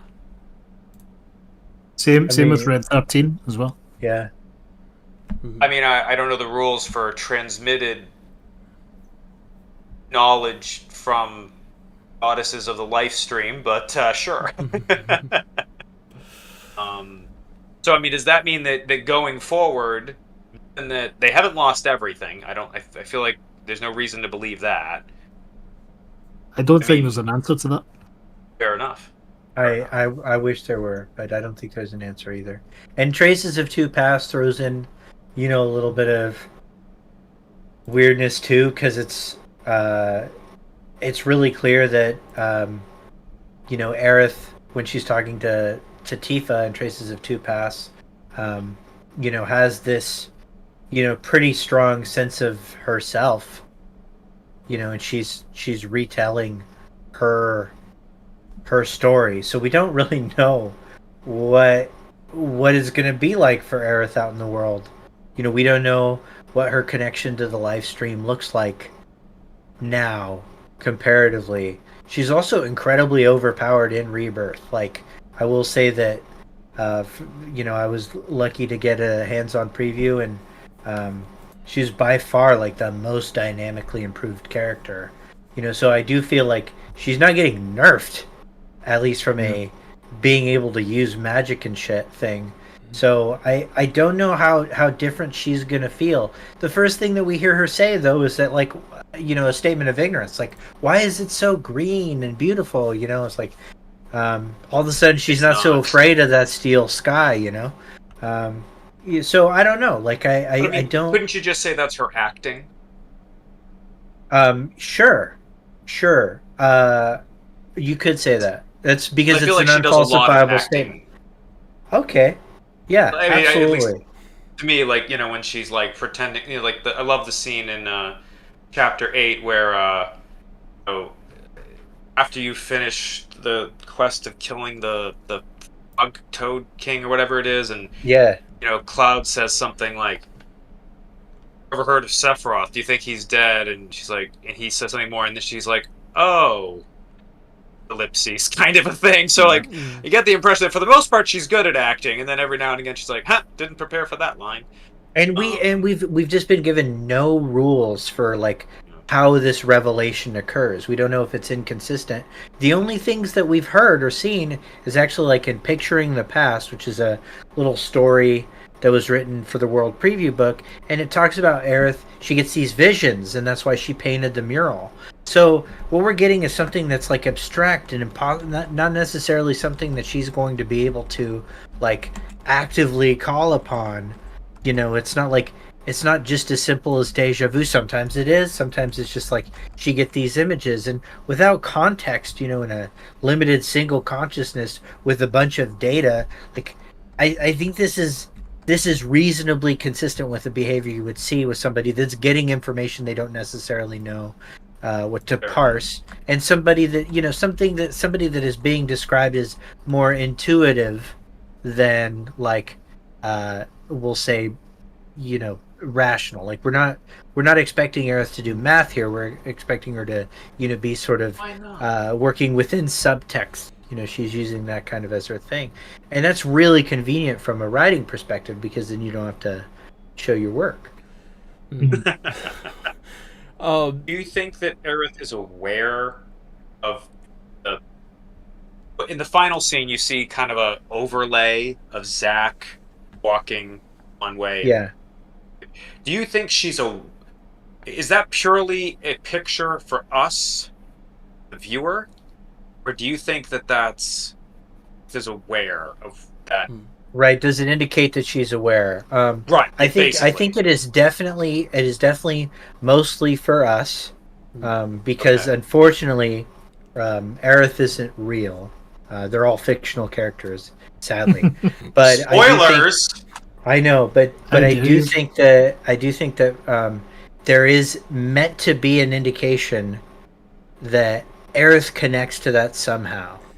But again, they don't have to say how. Like, they don't have to let us know, oh, Aerith sensed that this is where they were once, or oh, I've got a weird feeling about my doppelganger dying, and being taken away on a stretcher. Like they don't need to tell us any of that. They've given us no rules for how this works that says that they're beholden to explain what she noticed. Yeah. And one of the things to remember as well is that there's actually a gap in time. While they might be at the same spot. So it's not that she's experiencing an actual crossover between dimensions, worlds, whatever you want to call it. Yeah. Like she's just particularly because there's quite a lot of symbolism across the compilation of Aerith and water and how that connects to memories and so on and so forth. So the fact that she experiences something when it starts to rain at that particular spot is more just, I think, just sort of planting some seeds of you might want to think about this now without it being anything explicit. Real quick, I did say an hour and a half. I don't want to keep you guys any longer than are you guys good with continuing on a little bit more? I'm not. I don't have any time constraints. Okay. I thought you were like, yeah, I'm not good. I don't want to go on anymore. Like, I've had enough of this ruddy pool. If that's okay, yeah, go right ahead. That's what I thought too. All right, awesome. I can stomach baby seal a bit longer. Just a little bit longer, man. Just a little bit. His zipper was coming down and it was getting exciting, and then he put it back. I was like, God damn it. For audio listeners, that's going to sound fun. His zipper was coming down a little bit. Those of you just listening on audio, you're missing quite you're missing it. You should have called on to YouTube anyway. Again. Come on. Who listens the podcast? Go to YouTube. I did. That's how I began being a fan. Because I only justified I'm going to listen to just FF stuff and just screw around. I have to at least be exercising. I appreciate it. And then you corrupted me, because now look at me. Instead of going dancing tonight, now I'm doing FF. So clearly, I am in the enthralled. Oh man, exercising your mind. Yeah, it's fine. That unfortunately doesn't gotta pay the bills with the wife. I don't think. Well, it sure isn't for me. So Dr. Molt, man, I want to keep this moving along a little bit here with chat as well. Chat, this is Go for what, do you have any questions as well, Chad? Like, I see you guys are just, what I mean, like, you guys are just They're in there. unloading, and this is awesome. I love Yeah, all they're of the doing it. conversation you guys have going on here. I'm trying to keep up with him, but I'm also keeping active in the conversation here. But thank you so much for being active over there. Now's the time where I'm going to be really looking at them and maybe even fielding some questions. So go ahead and get those in. Dr. Mold, Yes. if there is there something in your document of questions here that we're like, oh man, if we passed over that, it's like, man, I really should have asked that. You know what I mean? So is there something in there that you wish you just want to get out there right now?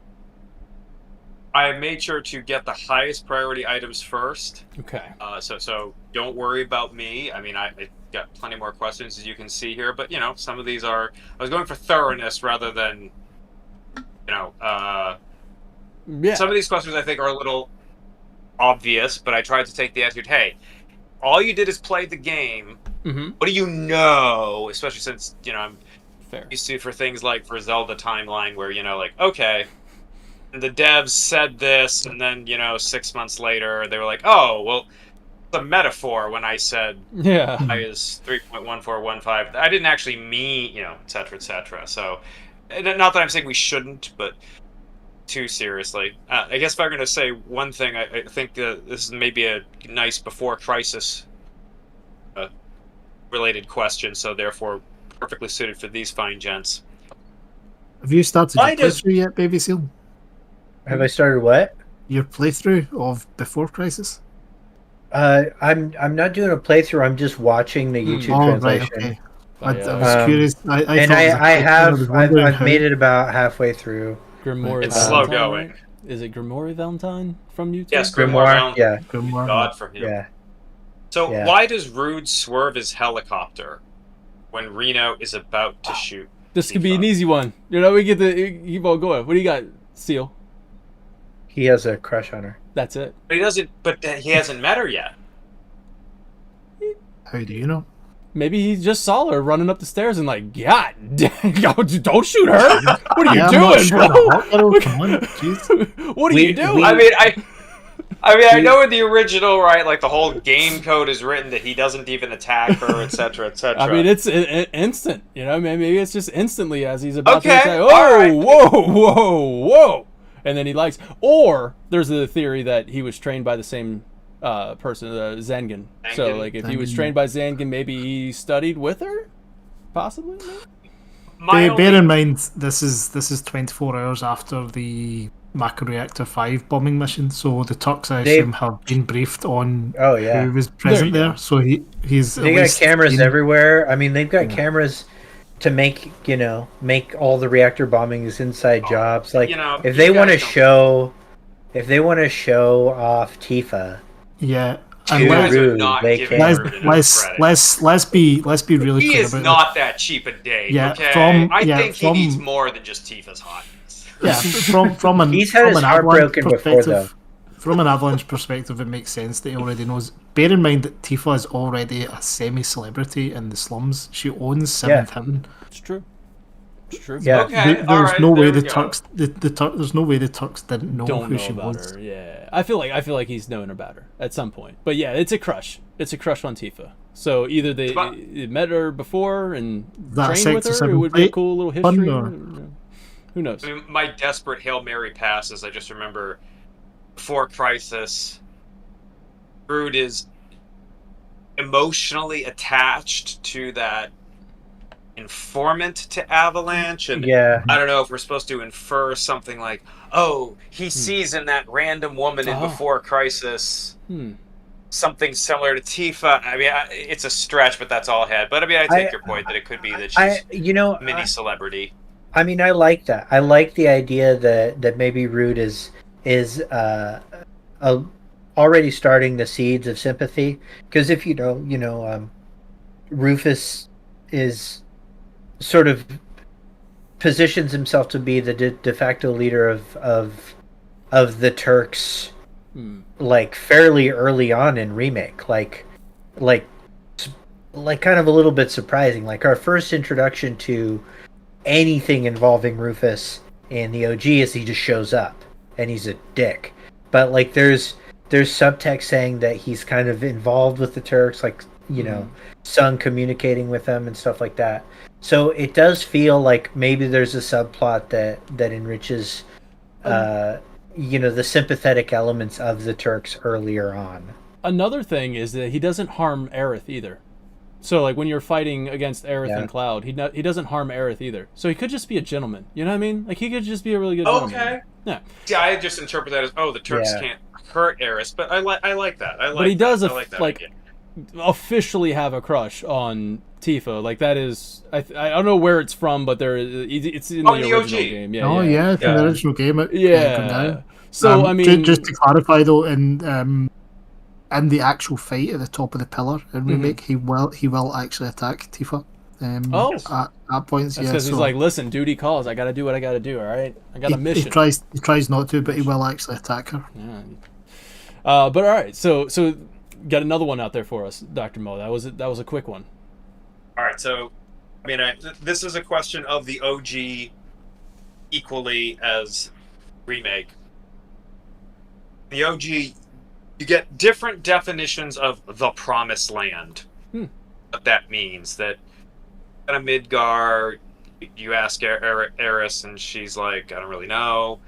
At a Cosmo Canyon, I think it's Elder Hidalgo or something like that.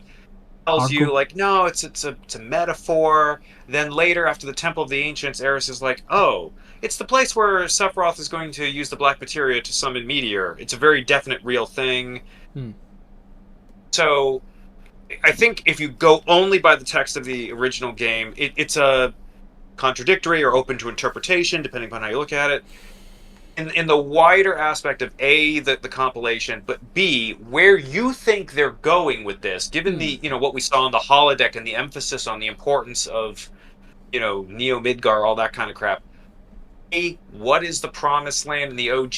B, what do you think the Promised Land is this time around? Especially given all the crap about Aerith's visions and the mural, etc.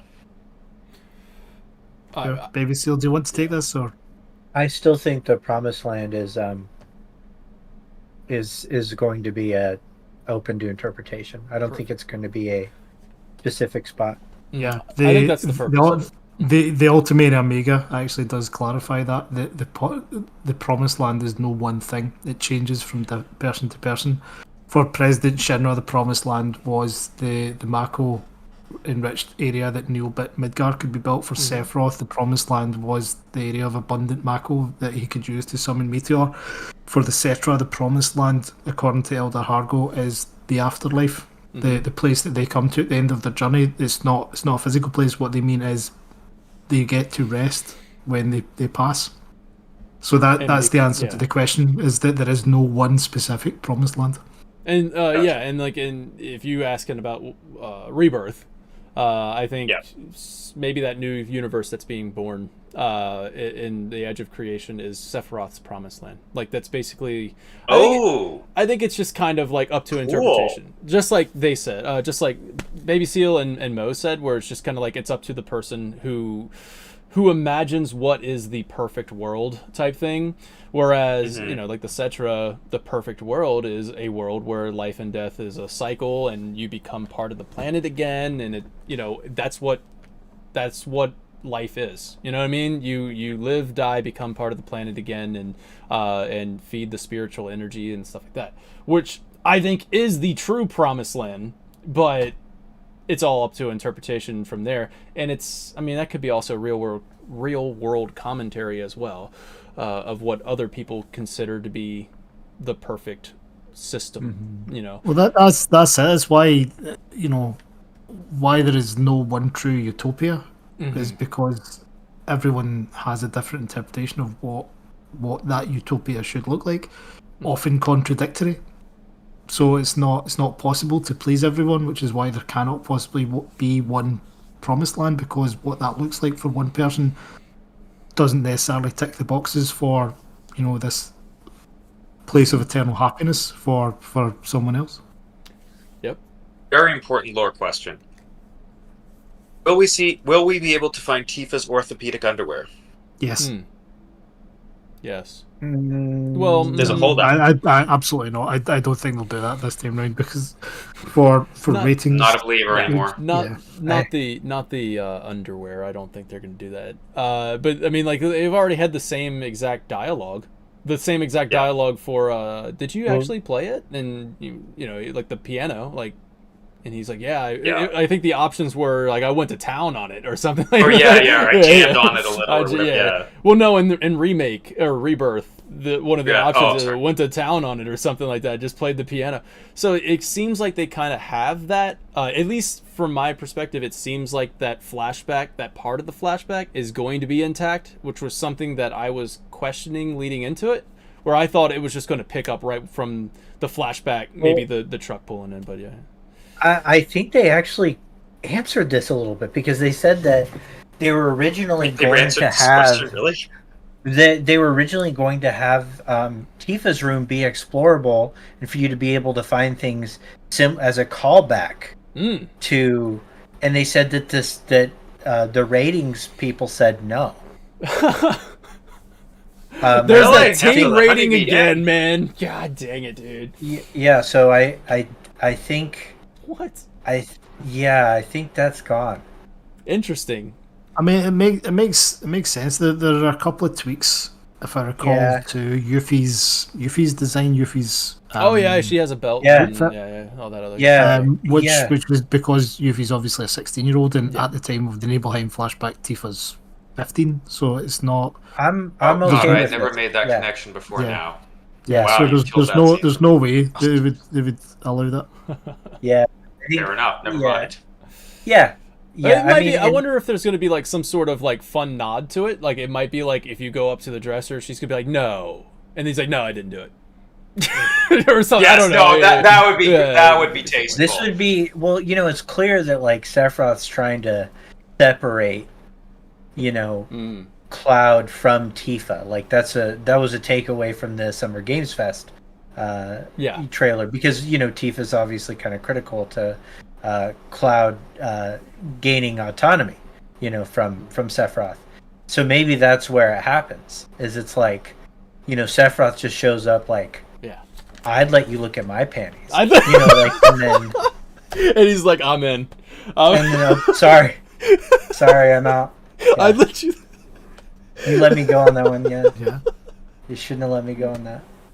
I mean, alternatively, it was the underwear is so bad that Cloud can't ever form a relationship with Tifa. Oh wow! I love that we spent at least 5 minutes on this. I expected it would go like this. It'd be like a quick laugh, and I had the next thing lined up. But he's like, no. We got to get shows you what I know. Deep lore here. All right?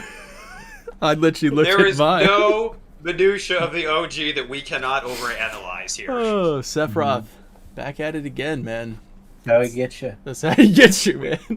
We gotta cite that lovely meme about. Did you know canonically that Sephiroth's hair smells like the hell it is they say in Crisis Core? Crisis Core. I forget exactly what they said it was, but yes, that's official canon. That theory I should keep in mind of whatever the heck it is that they said his hair smells like. Yeah, it smells like green and sadness.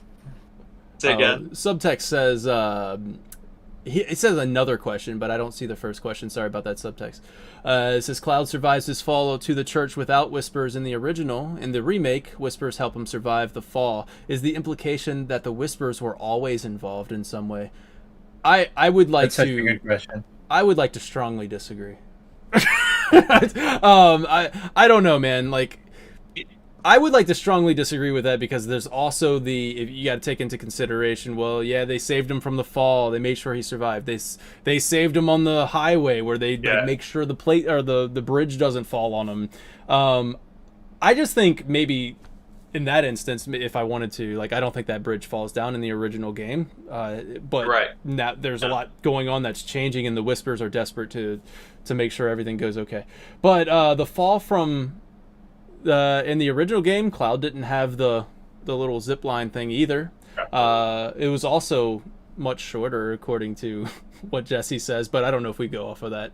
The plates were only 50 meters, but we don't have to go off of that kind of stuff to get into that. But I mean, I don't know. I don't think they were there at all times. I would like to not think that Fate or Whispers had anything to do with them being heroic and stuff like that. Yeah. Well, okay, so this was a question that was actually asked in the retrospective. Really? Mm-hmm. And the answer was they were just there monitoring it. It was a really annoying non-answer from Toriyama. Yeah, they were just there checking it out. Just voyeurs.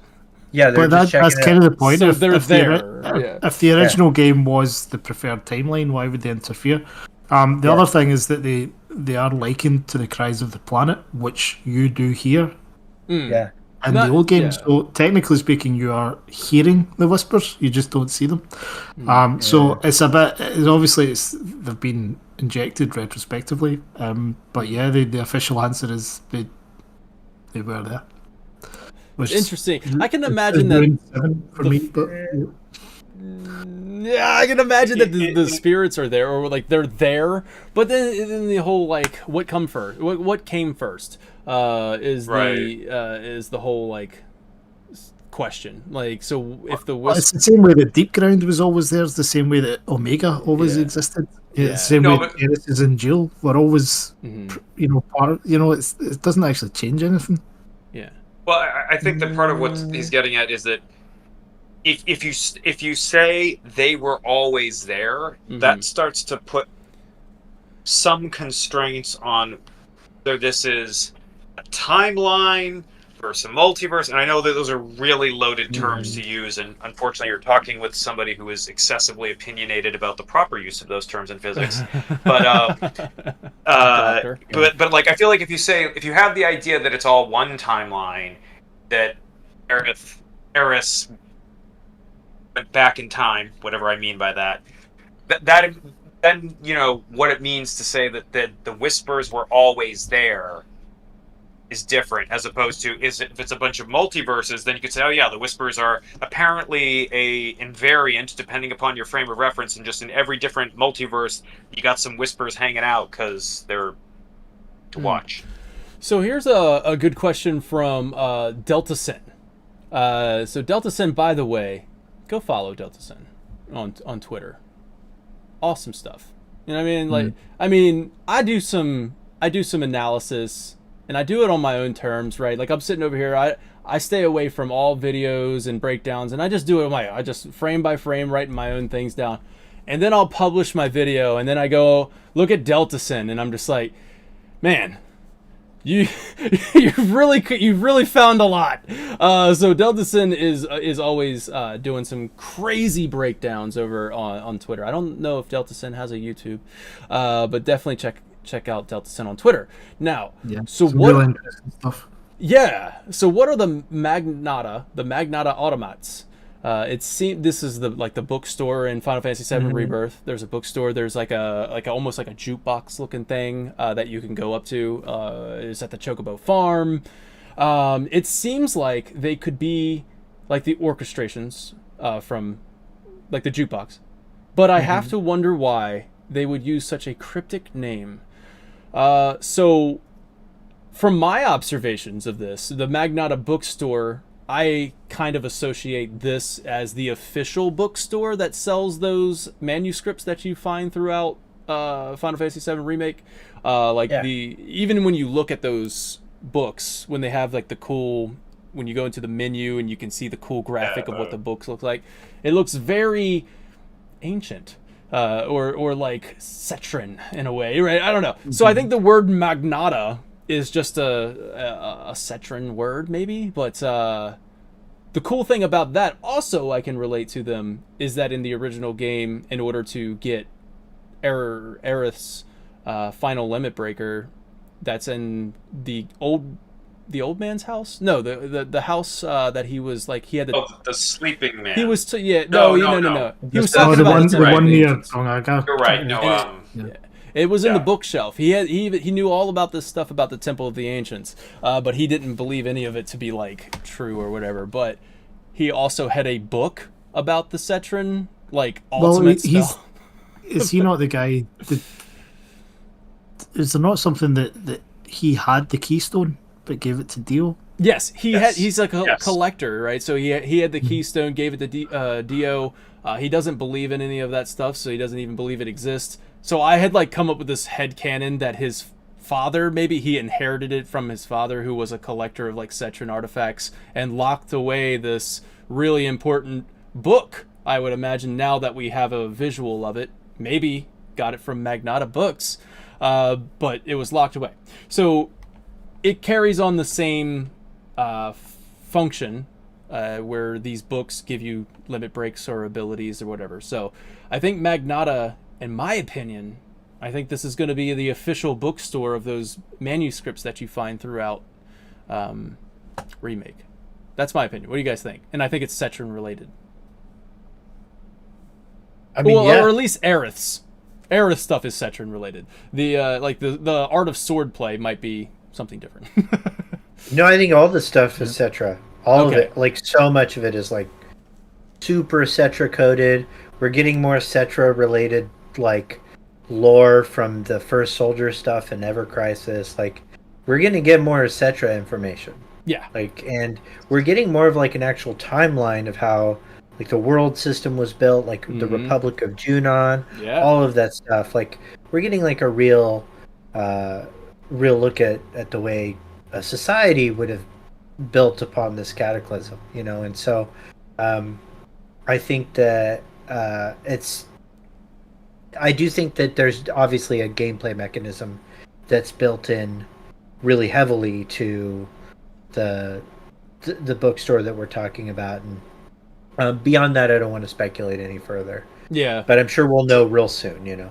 Yeah. And then like to kind of go off the Magnata being associated with Temple of Ancients, look at the imagery behind us, or in this background. Like, this is the Temple of the Ancients, and it has the whole circle imagery, it has the keyhole imagery, very, very closely related in my opinion. And then Subtext, I'm gonna throw this one over to Mo. Subtext asks, how do you guys expect this Temple of the Ancients to play out in Rebirth? Good question.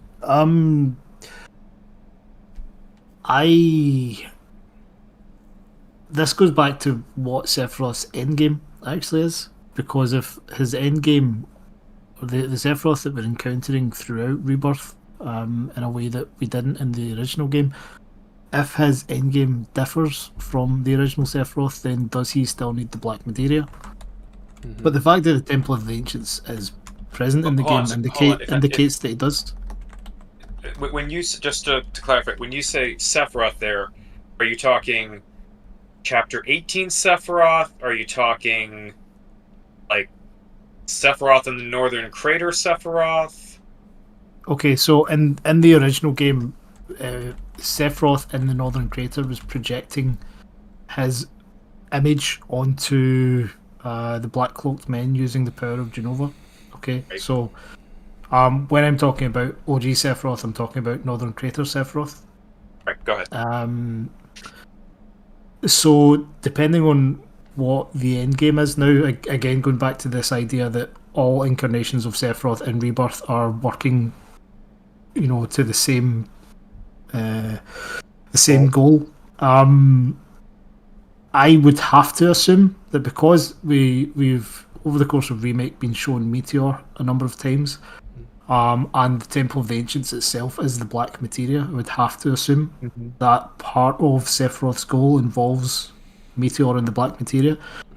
So I don't actually anticipate that too much is going to change from a narrative perspective, but what I would really like to see is a lot more of the Cetran lore included, because, you know, one of the things that, you know, is not really picked up on by the casual player is that when you visit the city of the Ancients in the old game, it seems to be, you know, because there's the sort of blue glowing orbs around, there's a degree of civilization there, you know, beyond what is shown at the Temple of the Ancients, which has the sort of hieroglyphs of, you know, almost Egyptian-like hieroglyphs, which indicates that there was at least two separate civilizations present, or for the Ancients that were present in the history of the OG. So I would really like to see that expanded upon. I think we've already touched that with the wall mural in Aerith's bedroom at Shinra HQ. But from a narrative perspective, it's obviously very possible that they'll change it, but I don't anticipate that they will, because I think it's tight enough and relevant enough to where the story's going that they don't really have to. But, I'm open to speculation on that. I personally think it's going to be more important and impactful than anything Bugenhagen has to say. Because I think there's a real clear reason it was chosen as the menu background. In fact, I mean, so what is the literal interpretation of the fact that you open up the menu and you're inside the Temple of the Ancients? The literal interpretation is that you are inside the black materia. So, and when you look at what the Ancients are, what the Temple of the Ancients is, it's sort of, and there's Ultimania quotes, and if you just look at it, it's a time capsule. It's a snapshot of the various stages of Cetran development. So it's like a capsule of that society. So I think it's extremely relevant, and whatever is really going on with timelines or live streams or converging continuities, it'll happen there, and we'll get answers and subtext there. More so than we will. Shout out. Than we will at Bugenhagen. Bugenhagen will maybe teach us some language. It'll teach us terms, give us terminology to put meaning to what we see at the Temple of the Ancients, which is going to be that 3/4 of the way through the story, narrative peak, and then it slopes down into the ending. I'm almost like chapter 17. Temple of the Ancients. I think it's going to be this is what you're going to be talking about for the next 4 years, like the freaking Temple of the Ancients. And then chapter 18, well, I don't know, maybe they do what they did with Remake, where 16 Temple of the Ancients, 17 the Forgotten Capital, and 18 the Unknown Journey. We don't know what the heck is going to happen. But go back to the Halter the Man. Had a question. Did the teen rating have sexual suggestive themes on it? It has violence, blood, mild suggestive themes, language, and use of alcohol and tobacco. And then we can... Sid! Sorry. Yeah. There's also the Australian one. It clarifies this a little bit for the SRB, says that it rates higher for nudity, but not as high for sexual content. So expect more... And as Remake, so expect probably more skin at say I don't know, a certain beach town, but maybe less. Hojo? Sorry. Hojo is gonna be in his full lab coat, dude. Don't you worry about seeing Hojo skin. I guarantee we see. I have my priorities here. I guarantee we get disgusted by Hojo at Costa del Sol. Oh yeah. The degree of love and it obvious in just the tiny bits of dialogue we've seen so far is such that cannot get me to believe that they would leave us bereft of Hojo on the beach surrounded by beautiful women or Marshmallow Sailor Suit Barrett. They will not betray us. I have faith in that. I think I would personally love to see Hojo wearing his white lab coat, but just a little pair of Speedos under. Yes. Or we can go off of what Baby Seal said, and then we can see Sephiroth, showing off his underwear. He said, "I'll let you see mine." So this is a question that I had posed to the Warrior Pipe a few weeks ago. I love how you refer to me every time like that. Keep it going, sir. I understand your title, and it deserves to be acknowledged. Thank you. Thank you. That I'd be very curious to hear what you fine gentlemen have to think about this. So, no work of art is perfect, and times change, even if there is such a thing as a perfect art for its time. There are various things that in the original, maybe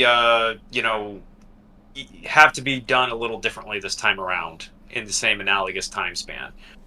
So, for example, before I had mentioned to him, how they handle Sid and Shara, I want to change that up. How are you going to handle, Ketchi betrays the party and holds Marlene hostage, and Cloud's response isn't to just behead him. There's various things that maybe you want to see done differently. And I mean, I know for me, Remake was wonderful in that I could feel the love of any details that they preserved. And they took a few things that, this could be better, and they made it better, and it's fine, right? Things do not have to be a bloody carbon copy to be excellent. What things would you want maybe to have changed compared to the source material this next phase that might enrich the characters or might make the plot maybe a little bit more consistent? I would love to see a deeper explanation of the relationship between Red 13 and Bugenhagen, particularly about what was the deal with his parents. How does that tie into the right to appease the planet that we see in Before Crisis? I'd like to know an awful lot more about Red 13's species, because it's just brushed under the carpet. Yeah. I agree. I said last week that I would like to see the whole Kate Sith sacrifice. Just go ahead and get rid of that. That's like the only thing that I would take away. So like I don't want to like keep you guys a little. I mean, I know we're past the 2-hour marker here, so we're gonna I think I just want to make sure I'm not going to miss anything from chat. You guys have been awesome. Thank you so much for tuning in. A pleasure. I would like to conclude with going. Let's go to Baby Seal. Baby Seal, is there anything else that you would like to say today? The whole topic of this conversation was remake mysteries that Rebirth needs to answer. Is there something on your mind personally that you really want answers to in Rebirth? It's like give me those answers so I can rest easy type thing. I think we need like kind of a clear concept of the nature of deviation from the plot. So what I want to be able to know is, if this is a sequel, we need to know that how it unfolds. They can kick those mysteries down the can, but I think we need to really understand the nature of this retrilogy by this. Do we have surprises in store in part 3 that are going to be meaningful, or was this all a red herring? I just need to know that, by the end of it, and I can kind of adjust my, the way that I approach looking at the next part. Is this going to be are we looking at Ava rebuild, or are we looking at Resident Evil 4 remake? Like how far off the rails are we going here? So I want kind of so I really want to know is, at the end of this, are we going to feel like we have a solid understanding of the, we'll say, pitch and yaw of the project? That's kind of, so like any one specific thing like that I don't need to know who lives or dies. I just need to know if the core experience is going to be told in a dramatically different way, and how I think we determine that is, at the end of the game, are we set up to get the live stream sequence in the same way? That's the most important part of the game for me. And so are we going to learn who Cloud is? Are we going to learn who Cloud is through the same story? Or are we going to learn who Cloud is through an altered, set of events? Yeah. And that's the big mystery for me, and I think there's really easy ways to answer that. And I don't want to necessarily like bury the lead, but it's very specifically involves the fates of 3 characters at the end, and I'm not going to say the names of those characters, but depending on how that plays out, it will kind of determine what I think the nature of this project really is. Yeah. I like that answer. I really do think that Rebirth really needs to address that, like address the whisper. What it is. Yeah, exactly. What it is. Yeah, exactly. It is so, and I think I was really happy when they did this a while back. I said it in a video when they released the name of Rebirth. I was like, I'm really happy they called it Rebirth and not Remake Part 2, because now it's kind of setting this tone. But now we need that answer. Like I love that answer, Baby Seal. So Mo, I'm gonna ask you the same question. Is there something that you just really need to know that Rebirth will hopefully answer? I would echo what Baby Seal has said. I personally feel that we could and should find out the mechanism that Sephiroth has been using to influence the present, or Sephiroth separate to Northern Crater Sephiroth. How he has been influencing that, not necessarily why, just the how. Same with Aerith, how Aerith came to understand the future. I would like to know the answer, and just as an extension to that, perhaps what the rules are in terms of, does she still have potential lingering memories of the future in there that may help us in the future. Same with Red 13. I would like to know a little bit more about the whispers, but I could live without that. For the big one for me is sort of understanding. I want the explanation in Rebirth as to how, specifically, let's break it down. Let's talk about the events in the Singularity and how those changed what happened with Zack.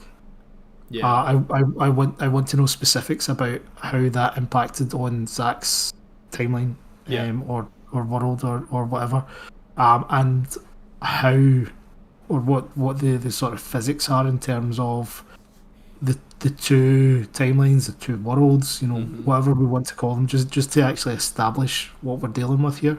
I don't necessarily need to know the answers of what direction we're headed in. I just want to know what are we dealing with, because that will open up an awful lot of the speculation for moving into Part 3, and I think you guys I'm sure will agree with me that part of the frustrations, I suppose part of the fun as well, of the aftermath of Remake was all the speculation that came with it, but there was pretty big pieces of the jigsaw that are missing and remain missing.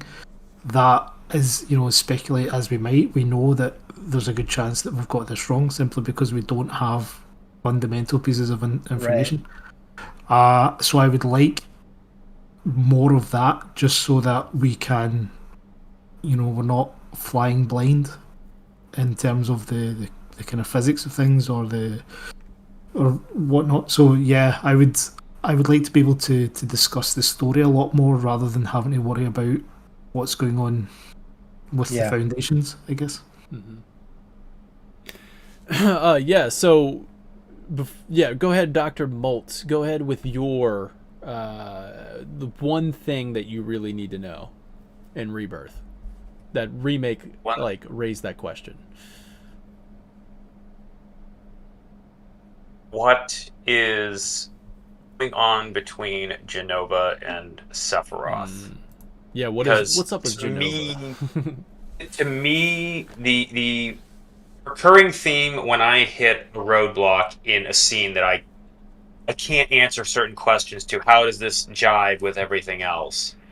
I always come back to some sort of, I can rationalize my confusion in a scene that Sephiroth's actions don't seem to match up with the words or the goals or whatever.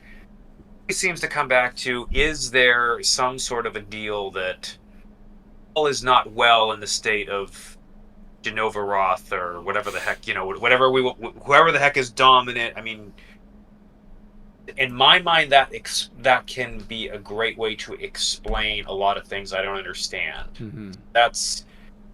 I mean, even by then, even if there was no remake, even if we just had the OG with nothing added, I would probably actually pose the same question, because I've always been very confused that Sephiroth is seemingly the dominant creature in OG over Jenova, and explaining how that is to me seems a bit tough. That Jenova is this amazingly powerful alien entity with the ability to conquer the world. Not if you've got hair as great as Sephiroth's. Come on, come on, Sephiroth. That's Jenova's weakness. Apparently, so. Yeah, I mean, like, listen. What do I want to know in Rebirth? What is Sephiroth's endgame? What is fact and what is fiction? Yeah, absolutely. Yeah. Oh man, I think they're setting it up. You think they might be setting that up? Well played. Well played. So I want to close out with this message from Nojima.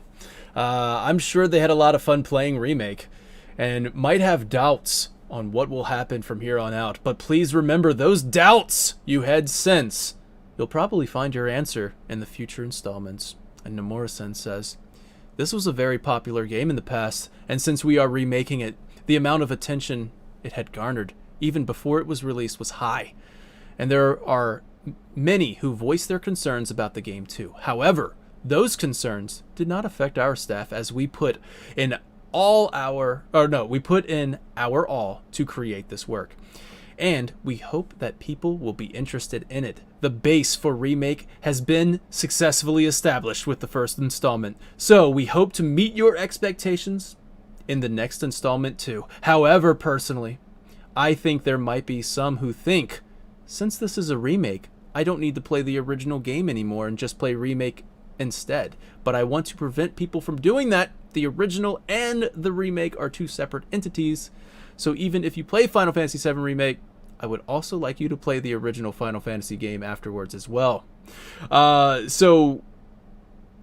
Katase follows up with basically saying he loves how the theories on the internet and stuff like that, they reach him. So I mean, this is really exciting, right, guys? I mean, freaking Rebirth is coming up. It's only in about 3 months. Insane to think about. But yeah, so this has been our kind of podcast on Remake mysteries and Rebirth answers, hopefully. And yeah, and you guys have been great watching along in chat. I think we can go ahead and conclude this one. I am so sorry. This is what I tell my wife this every time. I'm like, oh, I'm gonna keep it like 1 hour this time. 1.5 hours max. Yeah. You know what I mean? 1.5 hour max. From now on. From now on, those watching, I want you guys to feel a little more confident that I'm going to keep these under about an hour long. Obviously, Mo and Baby Seal, their time is very important, and I do appreciate you guys spending it with me tonight. So thank you so much. I love nothing more than discussing Final Fantasy VII. Yeah, particularly with you guys. So yeah, I'm very grateful. Thank you, man. Thank you. Yeah. This has been a great time. So thank you so much for watching. Seal, thank you. Mo, thank you. Buy the Greek Smith that inspired Final Fantasy VII, please. And Dr. Bolt. Yeah. There it is. All right, everybody. All of his other books, because he's an incredible author in his own right. That's right. That's right. Thanks very much. Boom. All right. Take care now. Bye-bye then.